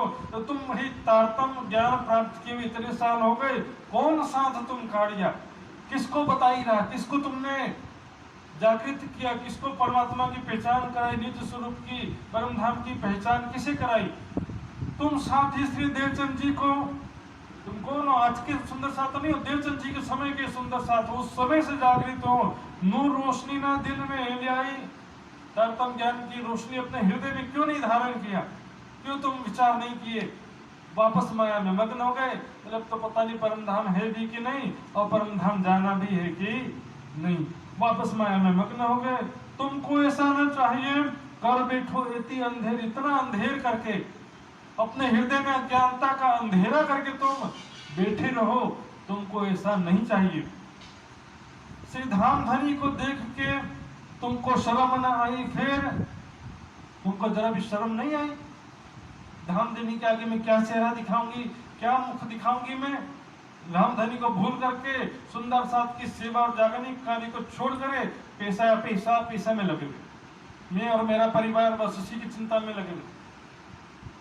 आपने जो अपने लिए और अपने परिवार के लिए किया है, वो कभी भी आपके शरीर छूटने के बाद में साथ जाने वाला नहीं, आत्मा के कल्याण में वो काम नहीं आने वाला। जो सुंदर साथ की सेवा किया है, जो दूसरे की सेवा किया, मजबूर व्यक्ति की सेवा किया है, पुण्य किया, वो भी साथ जाएगा, लेकिन उससे भी ज्यादा श्रेष्ठ है निस्वार्थ जो सुंदर साथ की सेवा और जो ब्रह्म ज्ञान प्राप्त किया। ये सब चीजें जो हैं, जो राज्य का ध्यान किया है, ये चीजें शरीर छूटते समय ये सब चीजें काम आएंगी। शरीर छूटते समय ये माया का कोई दिन रात तो डूबे हुए उसी में पैसा कमा, बस काम करते रहो, दुकान वाले बर्तन बनाते रहो, ठक ठक सुबह से शाम तक लगे हुए हैं। किसान खेती में लगा हुआ है, घास निकालो, कोई काम काज नहीं। अरे कब तक जो है एक नियम था संन्यास आश्रम, और उससे पहले एक नियम होता वानप्रस्थ आश्रम। आज तो सारा जीवन गृहस्थ आश्रम में बीत जाता है, आगे के 2 आश्रम किसी को मालूम भी नहीं, भूल गए सब। 50 साल हो जाए, जब पुत्र का पुत्र हो जाए, तब घर को छोड़ करके आश्रम वानप्रस्थ में आ जाओ। और जो हृदय में सुख दुख के जो सैकड़ों अनगिनत लाखों संस्कार जो जमे हुए हैं, उनको धीरे धीरे छीन करने का प्रयास करो। आश्रम में रहते हुए साधना स्वाध्याय ध्यान करो तो धीरे धीरे पुराने संस्कार कमजोर होते जाएंगे। फिर बाद में संन्यास आश्रम की योग्यता आएगी। अरे बुढ़े और खासते 50-60 में मिले, कहाँ जाए, कौन सेवा करेगा आश्रम में। यदि पहले से ही ध्यान दिए होते 50 साल में आपका शरीर स्वस्थ रहता, पहले से ही भोग विलास में नहीं डूबे, संयमित जीवन रहता, आसन प्राणायाम करते, अच्छी चीजें खाते, 50 साल में भी स्वस्थ रहते, फिर 100 साल तक भी स्वस्थ रहते, तब जाकर के आप कुछ कर सकते थे। 50 साल के बाद परमात्मा के भक्ति ध्यान कुछ कर सकते थे, शरीर अच्छा रहता। तो सारा जीवन जो काम करते वही बच्चे, फिर पोता और फिर परपोता, सभी में दूध लाना, सब्जी लाना, स्कूल पहुंचाना, स्कूल से लाना, ताने सुनना बहू का और बेटे का, ये सब के लिए बुढ़ापा रह गया। एक मिल गए माया में जाने अनादि के, तो माया में ऐसे मिल गए जैसे कि हमेशा से यहीं पर हो, यहीं रहना, हमेशा से। बोले अब तो संसार ही सत्य परम धाम है भी कि नहीं पता नहीं, यहीं जीना और यहीं मरना है।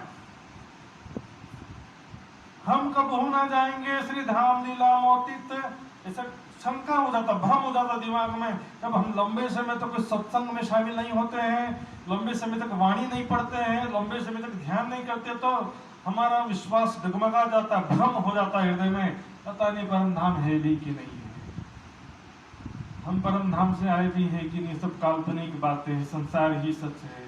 जब तक रहो सुख से रहो और ऋण लेकर के भी घी पियो, संसार ही सत्य, पता नहीं जन्म लेना भी है कि नहीं, यहाँ तक के भ्रम हो जाता है। इसी को बोलते हैं भौतिकवाद है, जिसमें आज सारी दुनिया डूब रही है।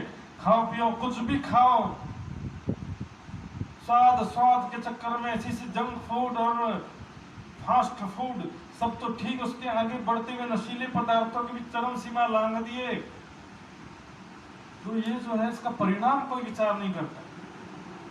इसी कारण सुसाइड केसेस भी बढ़ रहे हैं, क्योंकि जितना ज्यादा हम भोगों की तरफ जाते हैं उतनी ज्यादा आशा बढ़ती जाती है, और जितनी उच्च आशा होती है उतना ही तीव्र निराशा होती है। हाई एक्सपेक्टेशंस तो पूरी नहीं होती है तो बोले मेरा जीना बेकार है। कोई ऑस्ट्रेलिया नहीं जा पाया तो मैं आत्महत्या कर लूंगा, अमेरिका नहीं जा पाया तो मेरा जीना बेकार है, फलाना लड़की से शादी नहीं हुआ तो मैं मर जाऊंगा। लेकिन सोसाइटी जो है मतलब ज्यादा एक्सपेक्टेशंस बहुत ज्यादा हो गया है, मेहनत कम हो गया, आलस्य ज्यादा हो गया है।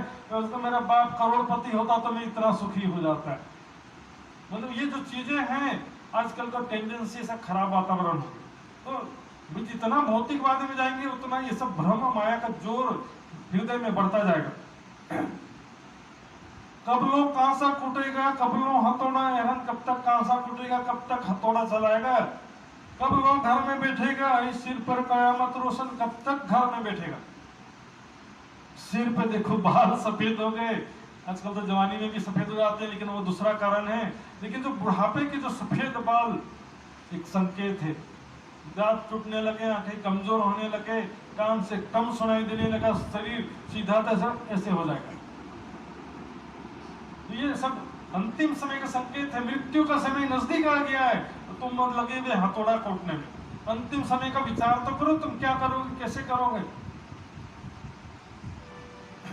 बताया था ना दृष्टांत सेठ का, गाय झाड़ू खा रही है, मैंने इतना मेहनत से पैसा कमाया है, मरते समय भी गाय का झाड़ू खा रही वो दिख रहा है। एक और आता है सोनार का, मरने वाला रहता है, वो बोलता रहता है 100 का 102 हो, 100 का 102 सर, लेकिन 100 रुपए का लोग 102 हो जाएगा, बढ़ने वाला रेट, सोना खरीद लो। दिमाग जो जीवन भर किया उसी तरफ ध्यान लगा रहता। अंतिम समय में सोच विचार के हम बदल नहीं सकते। दिन भर जो किया वही रात में सपने में आता, उसी प्रकार जीवन भर जो किया वही अंतिम समय में याद आता है। बहुत सारे तो हमको जीते जी छोड़ देते हैं, लेकिन हम ही नहीं छोड़ पाते। बेटा बहू पोता वो सब जो है अपनी दुनिया में मगन हो जाते हैं, बेटा बहू बेटी दामाद सब अपनी दुनिया में मगन है। हम जो पकड़े रहते हैं जबरन एंजॉय करने तो उसमें तुम जो है परमात्मा का ध्यान करो। बोलते भी हैं मम्मी पापा आप लोग भजन करो, आश्रम में छोड़ देते भजन करो। उन्हें मोह ममता ही खत्म हो गया तो आश्रम में छोड़ देते भजन करो। बेटा बहू भी बोलते हैं पापा आप भजन करो, कहाँ चक्कर में पड़ते हैं। हमारे मामलों में दखल मत दो, आप भगवान का भजन करो। बोलते भी सामने तो फिर भी सुध ही नहीं आता। कोई ना खाया इनमें चचोड़ को ठोर मुर्दार, कोई तृप्त नहीं हुआ आज तक, सेटिस्फाई नहीं हो सका इसमें, संतुष्ट नहीं। करोड़ों रुपए मिलने पर भी सेटिस्फाई नहीं हो पाते। 100 करोड़ पृथ्वी का सारा धन मिलने पर भी संतुष्ट नहीं होते हैं। याद रख सिकंदर के हौसले तो आली थे, जब गया था दुनिया से दोनों हाथ खाली थे। विश्व विजेता सिकंदर कहते हैं, भले विश्व विजेता नहीं था, जितना भी था, लेकिन अपार धन संपत्ति लूट लूट करके इकट्ठा किया था। पैसे से नहीं, मेहनत से नहीं कमाया था। हीरे जवाहरात जगह जगह से लूट लूट करके भंडार इकट्ठा किया। 30 साल, 30 से 35 के बीच में लगभग एक युद्ध में तीर लग गया सैनिक का, जहर बुझा तीर होता था, वैद्य भी नहीं बचा पा रहे थे, बोले अब तो मरना निश्चित है। इतने अल्प आयु में, कम आयु में मृत्यु के नजदीक आकर कहता, मैं क्या फायदा हुआ, मैंने इस पैसे के लिए, हीरे मोती जवाहरात के लिए लाखों करोड़ों लोग का मैंने खून बहाया, और वो मैं एक चीज भी साथ ले जा सकता नहीं है। उसने 2-3 इच्छा किया अपने सैनिकों से कि जब मैं मर जाऊं तो वो मेरी इच्छा का पालन करना। पहला किया, लेकिन रास्ते में हीरे मोती सोने जवाहरात बिछा, यहां से मेरी मैयत गुजरेगी ना, जनाजा गुजरेगा, तो वहां पर रास्ते में बिछा देना सारा जवाहरात हीरे मोती। लोग उसके पैर चल के जाएं तो पता चलेगी ये पत्थर के सिवा कुछ नहीं है। फिर क्या कहा कि कब्र से मेरे दोनों हाथ बाहर निकाल के रखना कि दुनिया देखे। सिकंदर भी गया था तो खाली हाथ गया, कुछ लेकर के नहीं गया। दुनिया में देखो आज भी इतने सारे धनवान लोग हैं, कोई साथ में लेकर के जाता है। मरने से पहले अरबपति रहते, मरने के बाद फिर गरीब और अमीर में क्या अंतर होता है? मरने के बाद दोनों बराबर हो जाते हैं। अगले जन्म में फिर एक से स्टार्ट करना पड़ेगा। भले इस जन्म में अरब इकट्ठा कर लिया, तो वो अरब रुपए जो बैंक में रखा है, अरबों रुपए, वो साथ में नहीं जाएगा, लेकिन उस अरबों में से कुछ हजार रुपए सेवा में लगाया, तो वो कुछ हजार आपके काम आएंगे, अरब रुपए काम आने वाले नहीं है। एक समझो, आजकल एटीएम का बढ़िया सिस्टम होता है, कहीं भी जमा करो कहीं से निकालो। अब इंडिया में बैंक में जमा किए तो नेपाल जाकर के नेपाल में भी एटीएम से निकाल सकते हो। ऐसा कोई सिस्टम हो ना, यहां पर सेवा रूपी बैंक में जमा करो, फिर परलोक में वहां पर आपको इसका फल मिलेगा। वो पैसा आपको परलोक में उसका फल मिलेगा। निस्वार्थ सेवा करो और धन धनी का प्रेम लेकर के। कोई ना खाया इनमें, इसको कुत्ते का भी दृष्टांत देते हैं। कुत्ता जिस प्रकार हड्डी चूसता है मुंह में, हड्डी तो सूखा रहता है, लेकिन उससे हड्डी से क्या होता है, उसका जीभ कट जाता है, तो उसका खुद का खून निकलता है, सोचता है कि हड्डी का रस चूस रहा हूं। अपना जीवन चूस करके खुश हो रहा मनुष्य, अपना समय जीवन नष्ट करके खुश हो रहा है। तो छोड़ो तो ठोर मुद्दा, जिस प्रकार जो है धाम धनी सुख छोड़ के क्या हमेशा होगे ख्वार, धाम धनी का सुख छोड़ के। इसी प्रकार माया में हमेशा ही दलील होते रहना है। थोड़े से सुख के लिए, थोड़े से पैसे के लिए किसके किसके सामने गिड़गिड़ाते हो? सारी दुनिया के सामने झुकना पड़ता है, सारी दुनिया को रिझाते रिझाते, खुश करते, खुशामद करते सारा जीवन बीत गया। आज तक कोई खुश हुआ? आज तक कोई खुश नहीं हुआ। इससे 10वां हिस्सा भी परमात्मा को खुश करने का प्रयास करते हैं, तो वो तो वैसे ही खुश है। पहले एक साध करो मुझको तो मैं जी जी कहूं 10 गए। इन इंद्रियों के स्वाद को लगा सब संसार, इंद्रियों के स्वाद को आंख, कान, जिह्वा, नासिका और त्वचा, ये 5 इंद्रियों का सुख, मधुर संगीत, कान का सुख। आंख सुंदर दृश्य, जिह्वा स्वादिष्ट भोजन, नासिका सुगंध और त्वचा कोमल स्पर्श। तो ये 5 इंद्रियों के स्वाद में एक एक पशु मृत्यु को प्राप्त होते हैं। हाथी को पकड़ना तो क्या करेंगे? हथेली का पुतला बनाएंगे और गड्ढे के ऊपर से घास और पुतला पुतला बांस के ऊपर घास रख के वो हथेली के पुतला रख देंगे, तो हाथी देखेगा, उसको टच करने के लिए, स्पर्श करने की इच्छा होगी उसे, और नजदीक आएगा, गड्ढे में गिर जाएगा। हिरन मधुर संगीत का प्रेमी, मधुर संगीत गाएगा तो हिरन खींचा चला है उसमें मारा जाएगा, भौरा रूप में मारा जाता, भौरा सुगंधी में मारा जाता है, पतंगा रूप में मारा जाता है, और मछली जिभ्या के स्वाद में लगा दो कांटे में आटा। तो वो तो पशु हैं, हम मनुष्य कहलाते, समझदार कहलाते हैं, जानकार कहलाते हैं। पशु होकर के एक इंद्रिय के कारण, एक इंद्रिय के सुख के कारण मारे जाते हैं, हम मनुष्य होकर के समझदार कहलाते हुए पांचों इंद्रियों में डूबे हुए, कहां से कल्याण होगा? मोह के जीव रहेंगे मोह में, तुमको तो चाहिए विचार, मोह के जीव तो मोह में फंसे ही रहेंगे। तुम तो समझदार हो, तुमको तो थोड़ा विचार करना चाहिए कि नहीं चाहिए? क्या सारे जो है नहीं, देखो जब फंसेंगे जब मरेंगे तभी देखोगे, लेकिन जब होगा तब देखा जाएगा। आजकल क्या बोलेंगे, जब होगा देखा जाएगा। सिगरेट पी के देखा है क्या? फिर क्यों गलत बोलता सिगरेट को? एक बार पी के देखा, एक बार ड्रग्स खा करके देख, तब तो पता चलेगा बिना खाए कैसे गलत बोल देता है। ऐसे विचार, जब मर ही जाएंगे तब देखोगे क्या? बिना देखे समझ जाओ तो ज्यादा अच्छा है, दूसरा कम देखो और ज्यादा समझो। बताता ना, हॉस्पिटल में जाके देखो लोग कैसे मर रहे हैं, स्मशान घाट में देखो, दुनिया में चारों तरफ हम देख रहे हैं 15, 20, 25 साल के लड़के लड़कियां, किसी किडनी का किडनी फेल हो रहा है, किसी का दिल का दौरा पड़ रहा है, डायबिटीज मैक्सिमम को, पाइल्स की बीमारी मैक्सिमम लोगों को हो रही है, बीपी ज्यादा होने की बीमारी हो रही है, डिप्रेशन की बीमारी हो रही है। और ये सब क्यों हो रहा है? क्योंकि हम संयम से रहित हो गए। भौतिकवाद में जिभ्या का जब सुख लेना ही है तो फिर कोई नियम कानून थोड़ी रहता है, कुछ भी खाओ, ये खाओ, वो खाओ, कटर खाओ, पानी पूरी खाओ, कचौड़ी खाओ, जो भी खाओ। जब ये सब बनाने वाला खुद खाता है कभी? होटल में जो समोसा कचौड़ी मिठाई बनाते हैं वो खुद कभी नहीं खाते। क्यों? मालूम है कैसे बनाया है, आप खुद भी देख सकते हो, पूरा शरीर पसीने से लथपथ रहता है।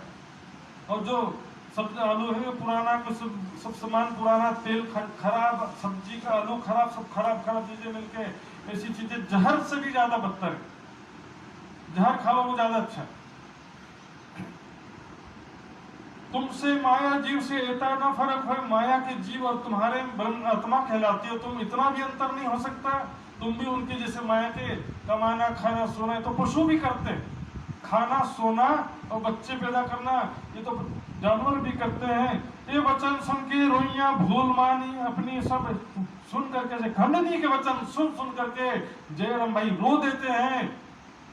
हृदय तो निर्मल था लेकिन बीच में थोड़ा माया का पर्दा पड़ गया तो साफ हो गया, रोते चरणों में गिर जाते हैं। अब पहचान लेते हैं कि हे प्राणनाथ, मैंने सही में बहुत बड़ी गलती हुई हमसे और माया में हम डूब गए थे, कृपा जो आपको यहाँ पर भेजा, धमदेवी की बहुत बड़ी कृपा जो आपको यहाँ पर उन्होंने भेजा है। हमको इन माया में याद न आया, हम आपके संसार में परम धाम का जरा भी याद नहीं आया, संसार में हम ऐसे मग्न हो गए, भूल गए, हमसे बहुत बड़ी गलती हुई। अब मेहर देखी श्री राज की जो भेज दिए तुमको, धामदेवी ने बहुत बड़ी कृपा की जो आपको यहाँ पर भेज दिया। अब यह आकर के सीधे चर्चा में ही लग गए थे, अभी कुछ खाया भी नहीं था तो आदर रसोई के किया, नहवाए श्री महाराज, अभी स्नान कराया और रसोई के लिए उनको कहा भोजन आरोगिए, बैठाए रसोई में ने, आरोगाए श्री राज, और उनको फिर भोजन आरोगाया। किसको आरोगाए? श्री राज, आरोगाए श्री राज। अब पहचान गए कि ये उनके, ये वो पुराने महाराज नहीं है, अब ये नए वाले, इनके अंदर धाम धनी की शक्ति विराजमान हो चुकी है। तब भोजन करने के बाद कहते हैं कि हे प्राणनाथ जी थोड़ा विश्राम कीजिए आप। प्राणनाथ जी कहते हैं मैं यहाँ पर विश्राम करने के लिए नहीं आया हूँ, हम न आए पौड़ने, हमारी तो ओढ़कर हम सोने के लिए यहाँ पर नहीं आए, तुम्हें माया से काढ़ने हम आए, इनका तुमको माया से निकालने के लिए हम आए हैं। फिर से चर्चा करने बैठ गए। जैसा तुम ब्रज में, कैसा प्रेम तुमसे ब्रज में करते श्रीराज, कौन भात तुम चलते करते माया का काज, अब ब्रज लीला का थोड़ा बता रहे हैं। देखो पगले आपने क्यों कर भरे सयन, वहां पर ब्रज लीला में हम कैसे रहते थे उसको याद करो। ब्रज लीला में धाम धनी कृष्ण के रूप में आए थे, वहां पर हम ही थे गोपियों के रूप में, हम ही खेले ब्रजरास में। इस भावना से उसका चिंतन करना चाहिए, हम ही खेले ब्रजरास में। याद करो तुम जब गोपियों के रूप में आए थे ब्रजलीला में, और धाम धनी कृष्ण के रूप में थे, श्यामा जी राधिका के रूप में थी, तो वहां पर कैसे प्रेम करते थे एक दूसरे से, कैसे तुम चलते थे। कुटुंब परिवार सब थे, रहे थे चित्त उदास, घर में रहते थे परिवार, पति पत्नी सास ससुर और बेटा वो सब थे, लेकिन रहते चित्त उदास, किसी में दिल नहीं लगता। एकमात्र ध्यान धनी बस कृष्ण के रूप में जो ध्यान धनी है, भले प्रीतम का भाव था खेले जान के यार, लेकिन उन्हीं का ही हर पल स्मरण होता रहता था। सब्जी काट रहे हैं, खाना बना रहे हैं, तो ध्यान में वही बांसुरी कैसे बजाते हैं, कैसा सुंदर मुखड़ा है, कैसा छेड़खानी प्रेम भरी बातें करते हैं। कृष्ण ही की बातें दिन भर याद रहती, आठों पहर अटकी अंगे ए छब एहवानी, ये छवि सुंदर स्वरूप और एहवानी उनकी बातें हर पल याद आती रहती, उसी में खोई रहती थी। तो कई प्रकार का दृष्टांत उदाहरण आता है। एक बार जो खाना बनाना था, उसमें जो है चीनी की जगह नमक डाल दिया, किसी से हलवा शीरा होता है ना, उसमें शुगर की जगह में नमक डाल दिया अच्छे से भर के, सबने खाया, बहुत स्वादिष्ट बोला, बाद में देखा तो नमक था। ये धामधनी रक्षा भी करते थे, क्योंकि धामधनी का प्रेम में डूब करके अपनी कोई गलती हो जाए तो उस गलती सुधारने का काम किसका है? स्वयं धामधनी। तो वहां पर घर का काम करते हुए भी कानूड़ा को याद करते थे, लेकिन यहाँ पर राज्य के सामने बैठे हैं तो भी संसार को याद करते रहते, राज्य की बातें सुन रहे हैं, धामधनी की बातें सुन रहे हैं, तो भी माया की याद आती रहती। चाहिए क्या अधिक? जब हमारे दिल में एक राज्य के सिवा, धामधनी के सिवा कोई चाहना नहीं होगी, तो दूसरा कोई याद आएगा? फिर कहीं भी बैठे रहो, लेकिन हमारे दिल में धामधनी के सिवा बाकी सारी चाहना है। राज्य के सामने बैठेंगे तो भी याद आता रहेगा, जी इधर जाना था, वो काम रह गया, इधर नुकसान हो गया, उधर फायदा हो गया, ये सब बहुत इधर ऐसा हो गया, उधर हो गया, सगे संबंधी के साथ बात नहीं हो पाया, इधर से झगड़ा हो गया, कोई भी ऐसी बातें जो हैं वो याद आते हैं। तो जब जिसकी तलब होगी, जिसकी चाहना होगी, वो अपने आप याद आएगा, और ये एक बहुत बड़ा भक्ति का रूप भी बन जाता है। एक खूबी चाहे साहिब की और न कछुए चाहे, यही बंदगी तिनकी जो साचे आई फरमाए। ये बंदगी उनकी, यही बंदगी कि एक राज्य की सिवा कुछ चाहना नहीं करती। इसकी वजह से क्या होता है, तो किसी की चाहना ही नहीं है तो मन में कौन याद आएगा? राज्य के सिवा कोई इच्छा ही नहीं है। धरती संसार अग्नि के समान लगता है, तो राज्य के सिवा जब कुछ इच्छा ही नहीं है ना, परिवार से रहते चित्त उदास, कुटुंब परिवार सब से चित्त उदास रहता था। एक राज्य बिना रहती ना और आस, कोई आशा नहीं थी। बैठे थे घर अपने चित्त श्री राज के चरण, बैठे थे घर में, लेकिन उनका ध्यान कहाँ लगा हुआ है? उसको कृष्ण के स्वरूप में, कृष्ण की बातों में, कैसे बांसुरी बजाते हैं, कैसे प्रेम भरी बातें करते हैं, किस प्रकार गले से लगा लेते, वो सारी बातें याद करते रहते। फिर टहल में रहे, प्रेम में मगन, चलते फिरते, सेवा कार्य करते, गृह कार्य करते, सब में मगन रहते थे।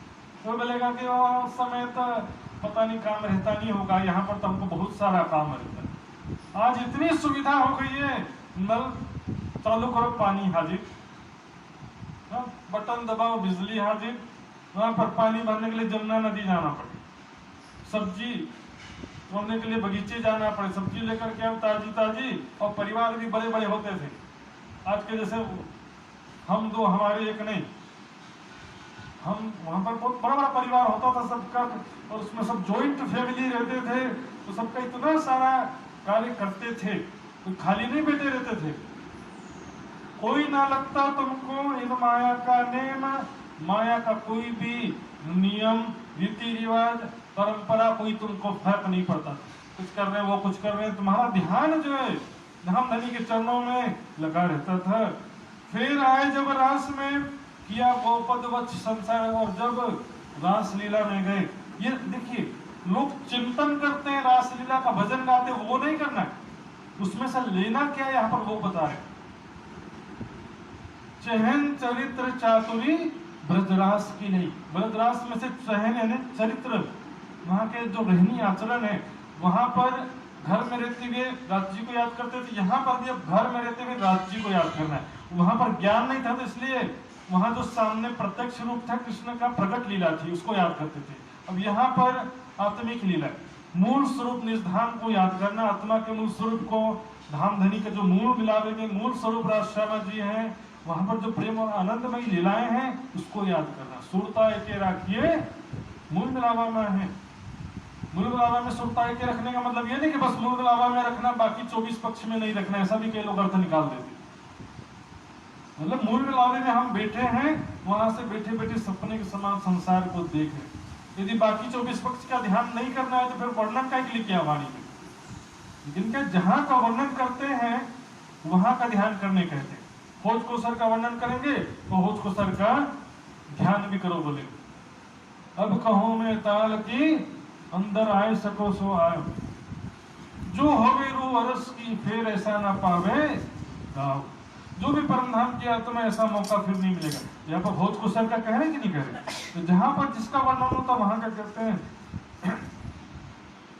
जब आए रास में किया गोपद वत्स संसार, गाय के बछड़े के पेड़ में जब रखता है जमीन में ना बछड़ा, छोटा सा गड्ढा पड़ता है, इसको ग्रंथों में भव सागर का सागर, जिसको कोई पार नहीं कर सका, जन्म मृत्यु के चक्र से परे नहीं हो सका, उसको जो है गाय के बछड़े के पग के गड्ढों के समान पार कब कर दिया पता ही नहीं चला।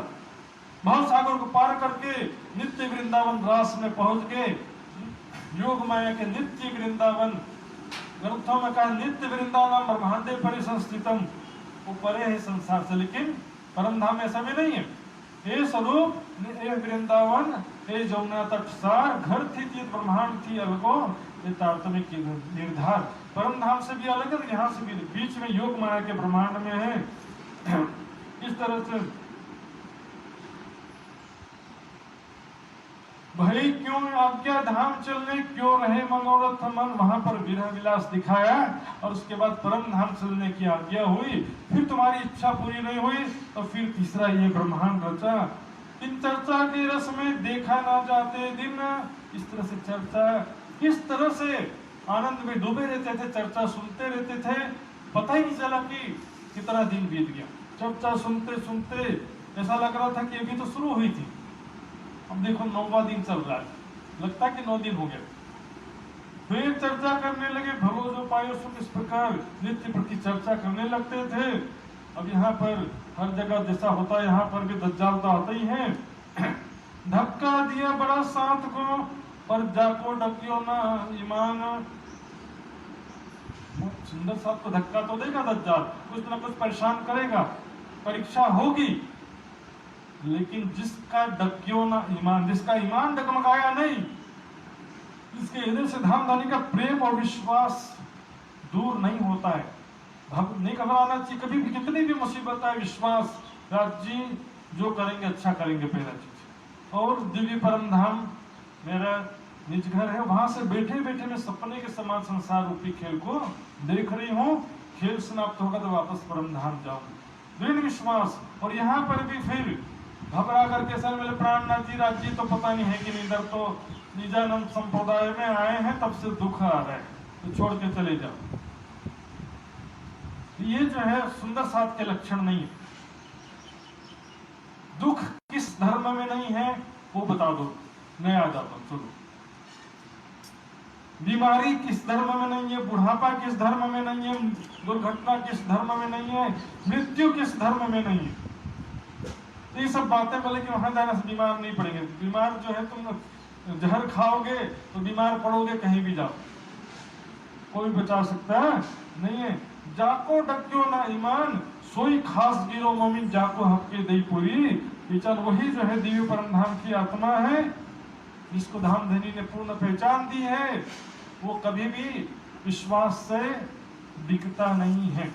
धाम धनी के प्रेम से, विश्वास से कभी भी दिखता नहीं है। यहाँ पर दज्जाल का किस प्रकार हुआ देखते हैं। कथा वासने के आसन, सो हुए दुश्मन कथा वासने के आसन। जो दूसरे कथाकार थे, जो विभिन्न स्थानों में चर्चा करते थे, कथा करते थे, उनके पास शिष्य आते थे, और वो चीज से आना कम हो गया। और वो प्राणनाथ जी के पास आके चर्चा सुनते थे और जाके पूछते थे यदि महाप्रलय हो जाएगा तो ये वृंदावन कहाँ रहेगा, ये मथुरा कहाँ रहेगा, कि परमात्मा कहाँ रहेंगे। जब आप गुरुजनों को सब मिलकर बोलते हैं पता नहीं कोई नया आ गया है हमारे पेट में लात मारने के लिए, और इसका कुछ ना कुछ उपाय करना पड़ेगा, नहीं तो फिर सारे श्रोतागण हमारे चले जाएंगे तो फिर हमारा रोजी रोटी का क्या होगा। तो सब जो कथाकार लोग थे सब मिल करके एक चुगल को खड़ा किया। एक चुगलखोर खड़ा करते हैं, बहुत इंटरेस्टेड पर्सन है। एक बार देवचंद जी के समय भी चुगलखोर का प्रसंग सुना था, अब यहाँ भी उसी प्रकार आता। चुगलखोर भी हर कोई नहीं करते, जिसका पहुंच हो। वहां पर पुर्तगाली शासक था, फिरंगी शासक था, जिसका जो समुद्री किनारा था वहां पर पुर्तगाली शासन, मुगलों का शासन नहीं था।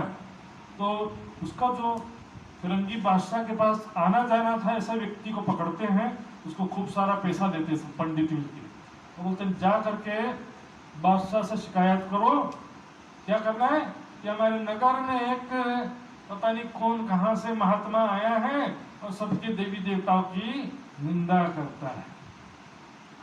ये देव तुम्हारे निंदत करो हमारी गरज, ये तुम्हारे देवताओं की, तुम्हारे इष्ट आराध्य पूज्य देवों की निंदा करते हैं। चुगलखोर को पैसा देकर तैयार किए, तो पैसा मिल गया, काम हो गया। तो पैसा लेकर के वो चुगली करने के लिए निकल पड़ता है। अब देखो धामधनी की कृपा कैसे होती है। वो जा रहा था महल की तरफ, जाते जाते रास्ते में अचानक से राज जी ने, धामधनी ने चुगलखोर के मित्र धारण करके आगे। सोचिए उस चुगलखोर को भी धामधनी का दर्शन हो गया एक प्रकार से। चुगलखोर का मित्र बन करके राज जी महाराज प्रकट होते हैं और कहते हैं, अरे मित्र कहाँ जल्दी में भागे जा रहे हो, 2 मिनट रुको तो सही, इतने दिन बाद मिले हो। मैं थोड़ा जल्दी में हूँ। अरे चले जाना, 2 मिनट इधर आओ तो सही, कहाँ जा रहे हो, क्या जल्दी का काम। अरे मैं शिकायत करने जा रहा हूँ, एक महात्मा नगर में आया है और सबके देवी देवताओं की निंदा करता है।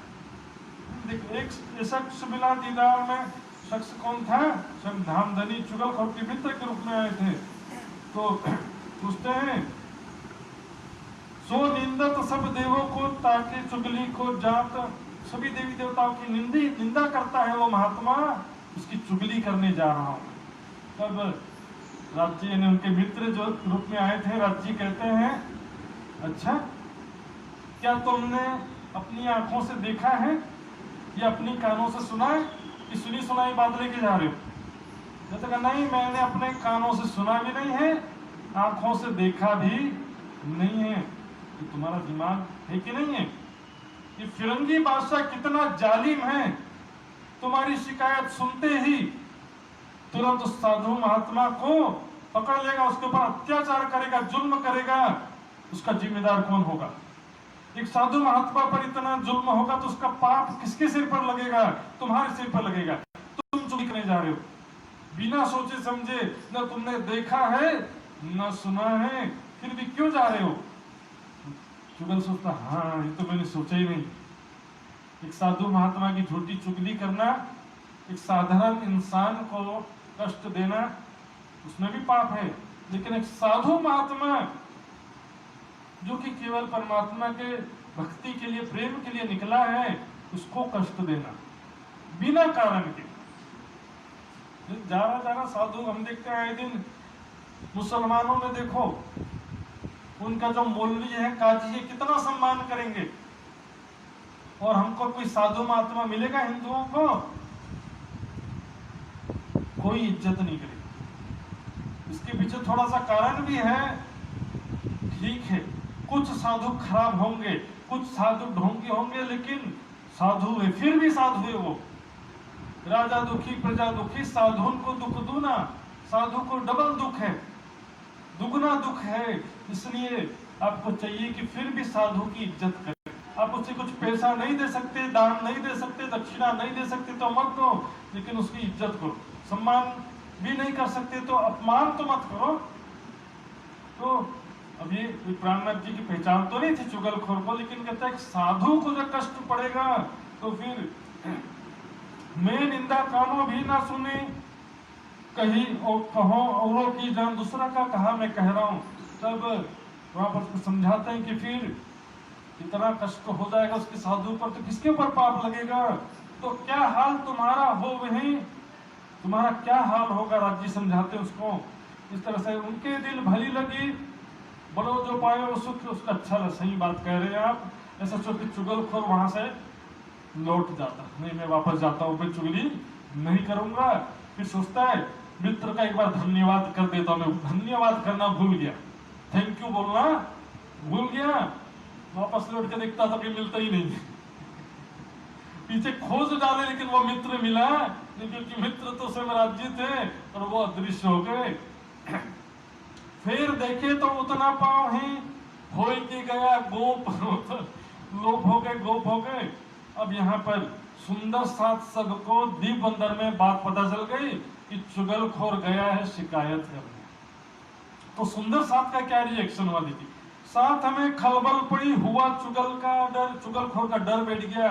अब तो क्या करें, चुगलखोर चला गया, थोड़ी देर में फिरंगियों की सेना आएगी, हम सबको पकड़ के ले जाएगी। भागे चारों तरफों, खाड़ी गए उधर, कोई जो है पहाड़ के किनारे जाकर छिप गया, कोई दूसरे देश में जाकर के अपने रिश्तेदार के घर चला गया। और कोई क्या कहने लगे, कोई शहर में छिप गए, कोई कहे हम ना जावे। तो कई लोग बोले हम तो जाते ही नहीं, हम तो बोल देंगे हम तो जानते ही नहीं है, हम जाते भी नहीं है, क्या सबूत है जाते हैं, हम तो प्राणनाथ जी को जानते ही नहीं है और हम वहां कभी गए ही नहीं, ऐसा बोल देंगे। ऐसे सुंदर साथ की परीक्षा लिया माया ने।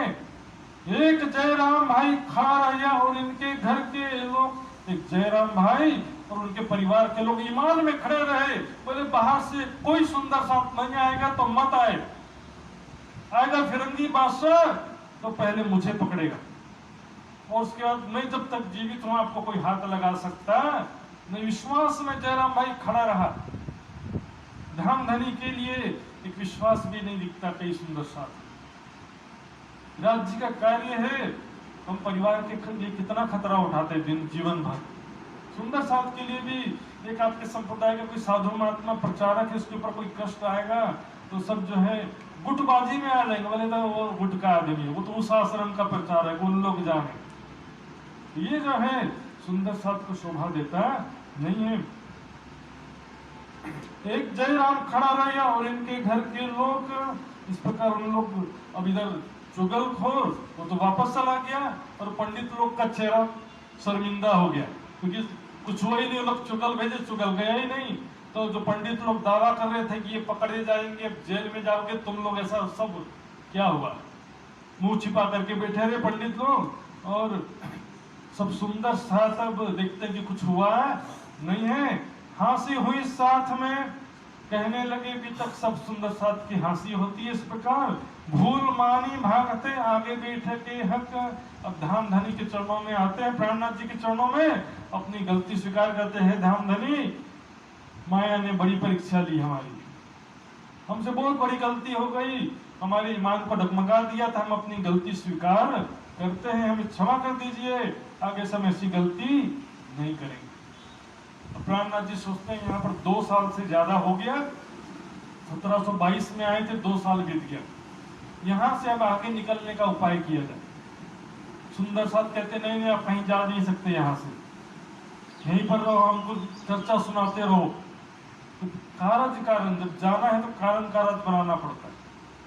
तो कारण कारज क्या बनता है, समुद्री किनारा था, अरब से लुटेरे जहाज समुद्री जहाज पर आते थे और समुद्री किनारे पर जो बस्ती थी वहां के लोगों को लूटते भी थे और लोगों को बंदी बना करके भी ले जाते थे। तो फिरौती से रकम मांगते थे, छोड़ने के लिए पैसा देना पड़ता था। इस तरह से इनका कारोबार ही यही था समझो।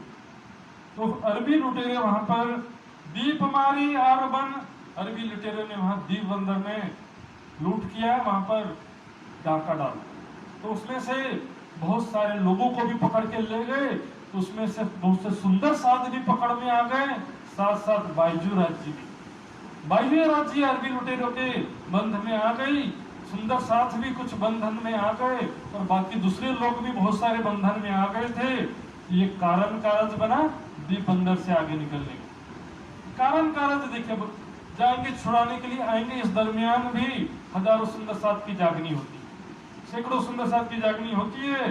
तो वहां से चलते दीप बंदर से कि अब सुंदर साथ को और बाईजोराज जी को छुड़ाना है, इसके लिए कोई उपाय करना पड़ेगा। दीप बंदर से निकलते हैं, नवी पोरबंदर पाटन होते हुए कच्छ जाते हैं और वहां से धावर भाई को लेकर के मंडई जाते हैं। मंडई में कुछ सुंदर साथ थे, प्रागमल भाई, कुंवर भाई। तो ये सुंदर साथ वहां पर सबको एकत्रित करते हैं। भले आगे बढ़ रहे हैं लेकिन 2-4 दिन रुके तो चर्चा तो सुनाएंगे ना, तो उनको चर्चा सुनाते हैं। तहां खंडनी करके फिर जीवते किए सबको, वहां पर खंडनी करके सबको जीवित करते हैं ना। जो मृत प्राय अंदर से उनका जीव मृत प्राय हो गया तो उनको जागृत करते हैं, निज स्वरूप की, निज घर की पहचान कराते हैं, जीवन का लक्ष्य समझाते हैं। खाने पीने सोने नहीं आए, अपने आत्मा के कल्याण के लिए विचार करो, अपने निज स्वरूप को पहचानो, तुम कौन हो, कहां से आए हो। अब जागो दिन आइया धाम चलने का, अब धाम चलने का समय आ गया है। कब तक माया में मगन रहोगे, आत्मा के विषय में भी विचार करो, आत्म कल्याण के विषय में विचार करो, धाम धनी को याद करो, राज्य का ध्यान करो, मानिक मंथन करो। अब कहाँ लोग खेल देखने रहोगे, माया में कब तक खेल देखने के लिए रहोगे। एक काहू की रही है इनकी कौन प्रतीत, ये माया आज तक किसी की हुई नहीं। मेरा मेरा करते हुए सारा जीवन बीत जाता है, कुछ भी मेरा रहता है, कुछ भी मेरा नहीं रहता, ना परिवार मेरा, ना धन संपत्ति मेरा, और ना ये शरीर भी मेरा नहीं रहता, ये शरीर भी छूट जाता है।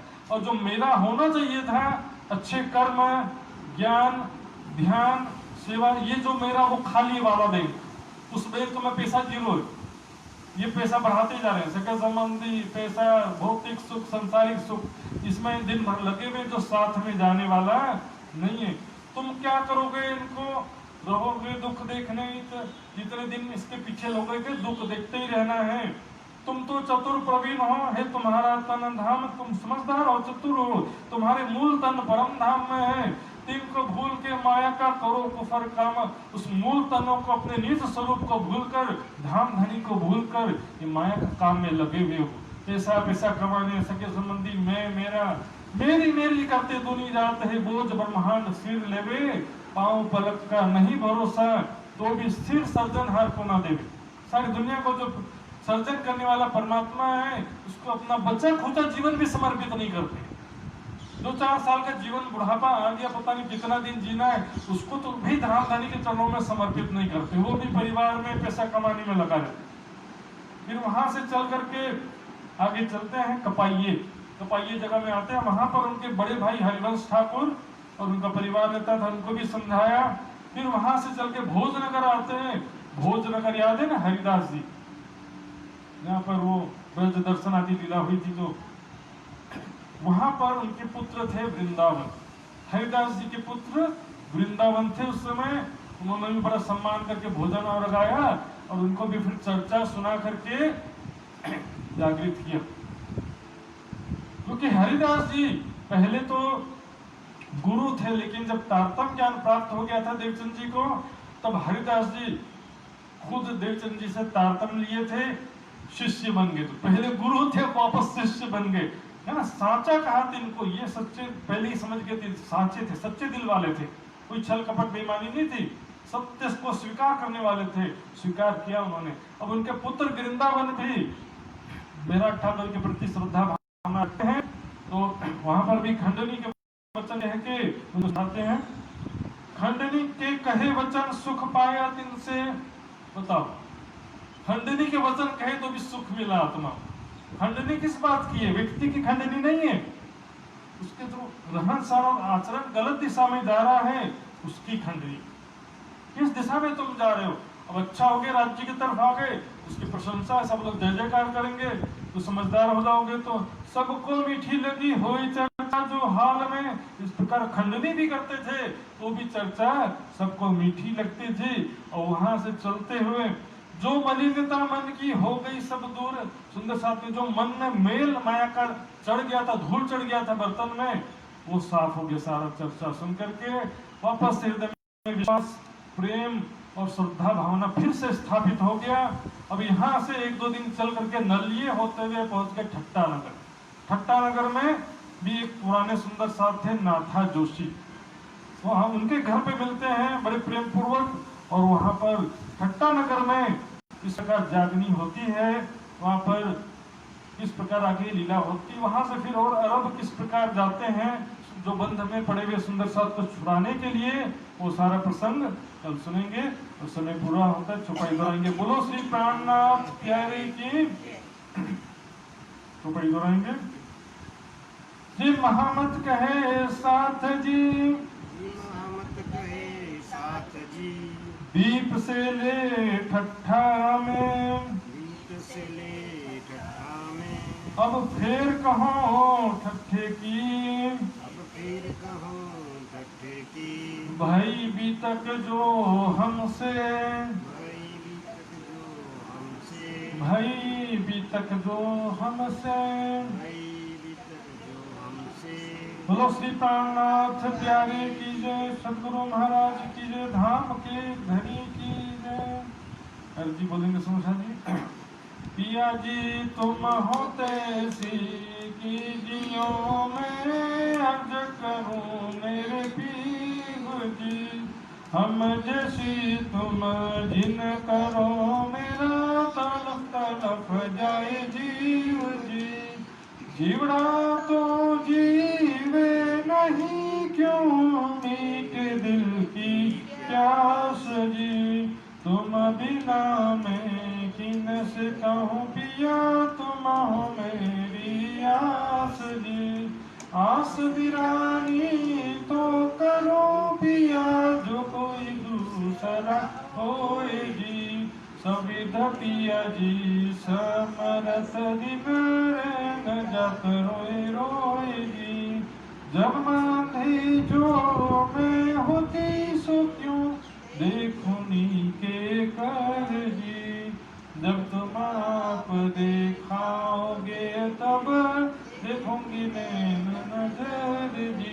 ये पुकार पिया जी मेरी सोन के, अब ढील करो तुम जिन जी। पल पल खबर जो लीजियो मैं अर्ज करूं दुल्हन जी। यदि अरज में तो करो पिया, जो बीच पड़ी अंतराय जी। सो अंतराय आदि काल के दुल्हा लीजिए कंठ लगाएगी। कंठ सुगंठ लगाए के पिया कीजिए हास विलास जी। वार जय श्री इंद्रवती पिया, राखो चरणों के पास जी। तुम दुल्हा में दुल्हनी पिया, और न जानो बात जी। इष्टों सेवा करो पिया, सब अंगों साक्षात जी। सदा सुखदाता धाम धनी में, क्या कहूँ किन सो बात जी। श्री महामती युगल स्वरूप परवारी, अंगना बलि बलि जात जी। पिया तुम होते सी कीजियो मैं अर्ज करूं मेरे पिया जी। श्याम मंगल श्री धाम धनी जी की जय, श्री बाईजीराज जी की जय, श्री महाराज छत्र साहब जी की जय, श्री सुंदर साहब जी की जय, श्री सुंदर साहब जी और साहब जी के चरणों में कृपा कीजिए।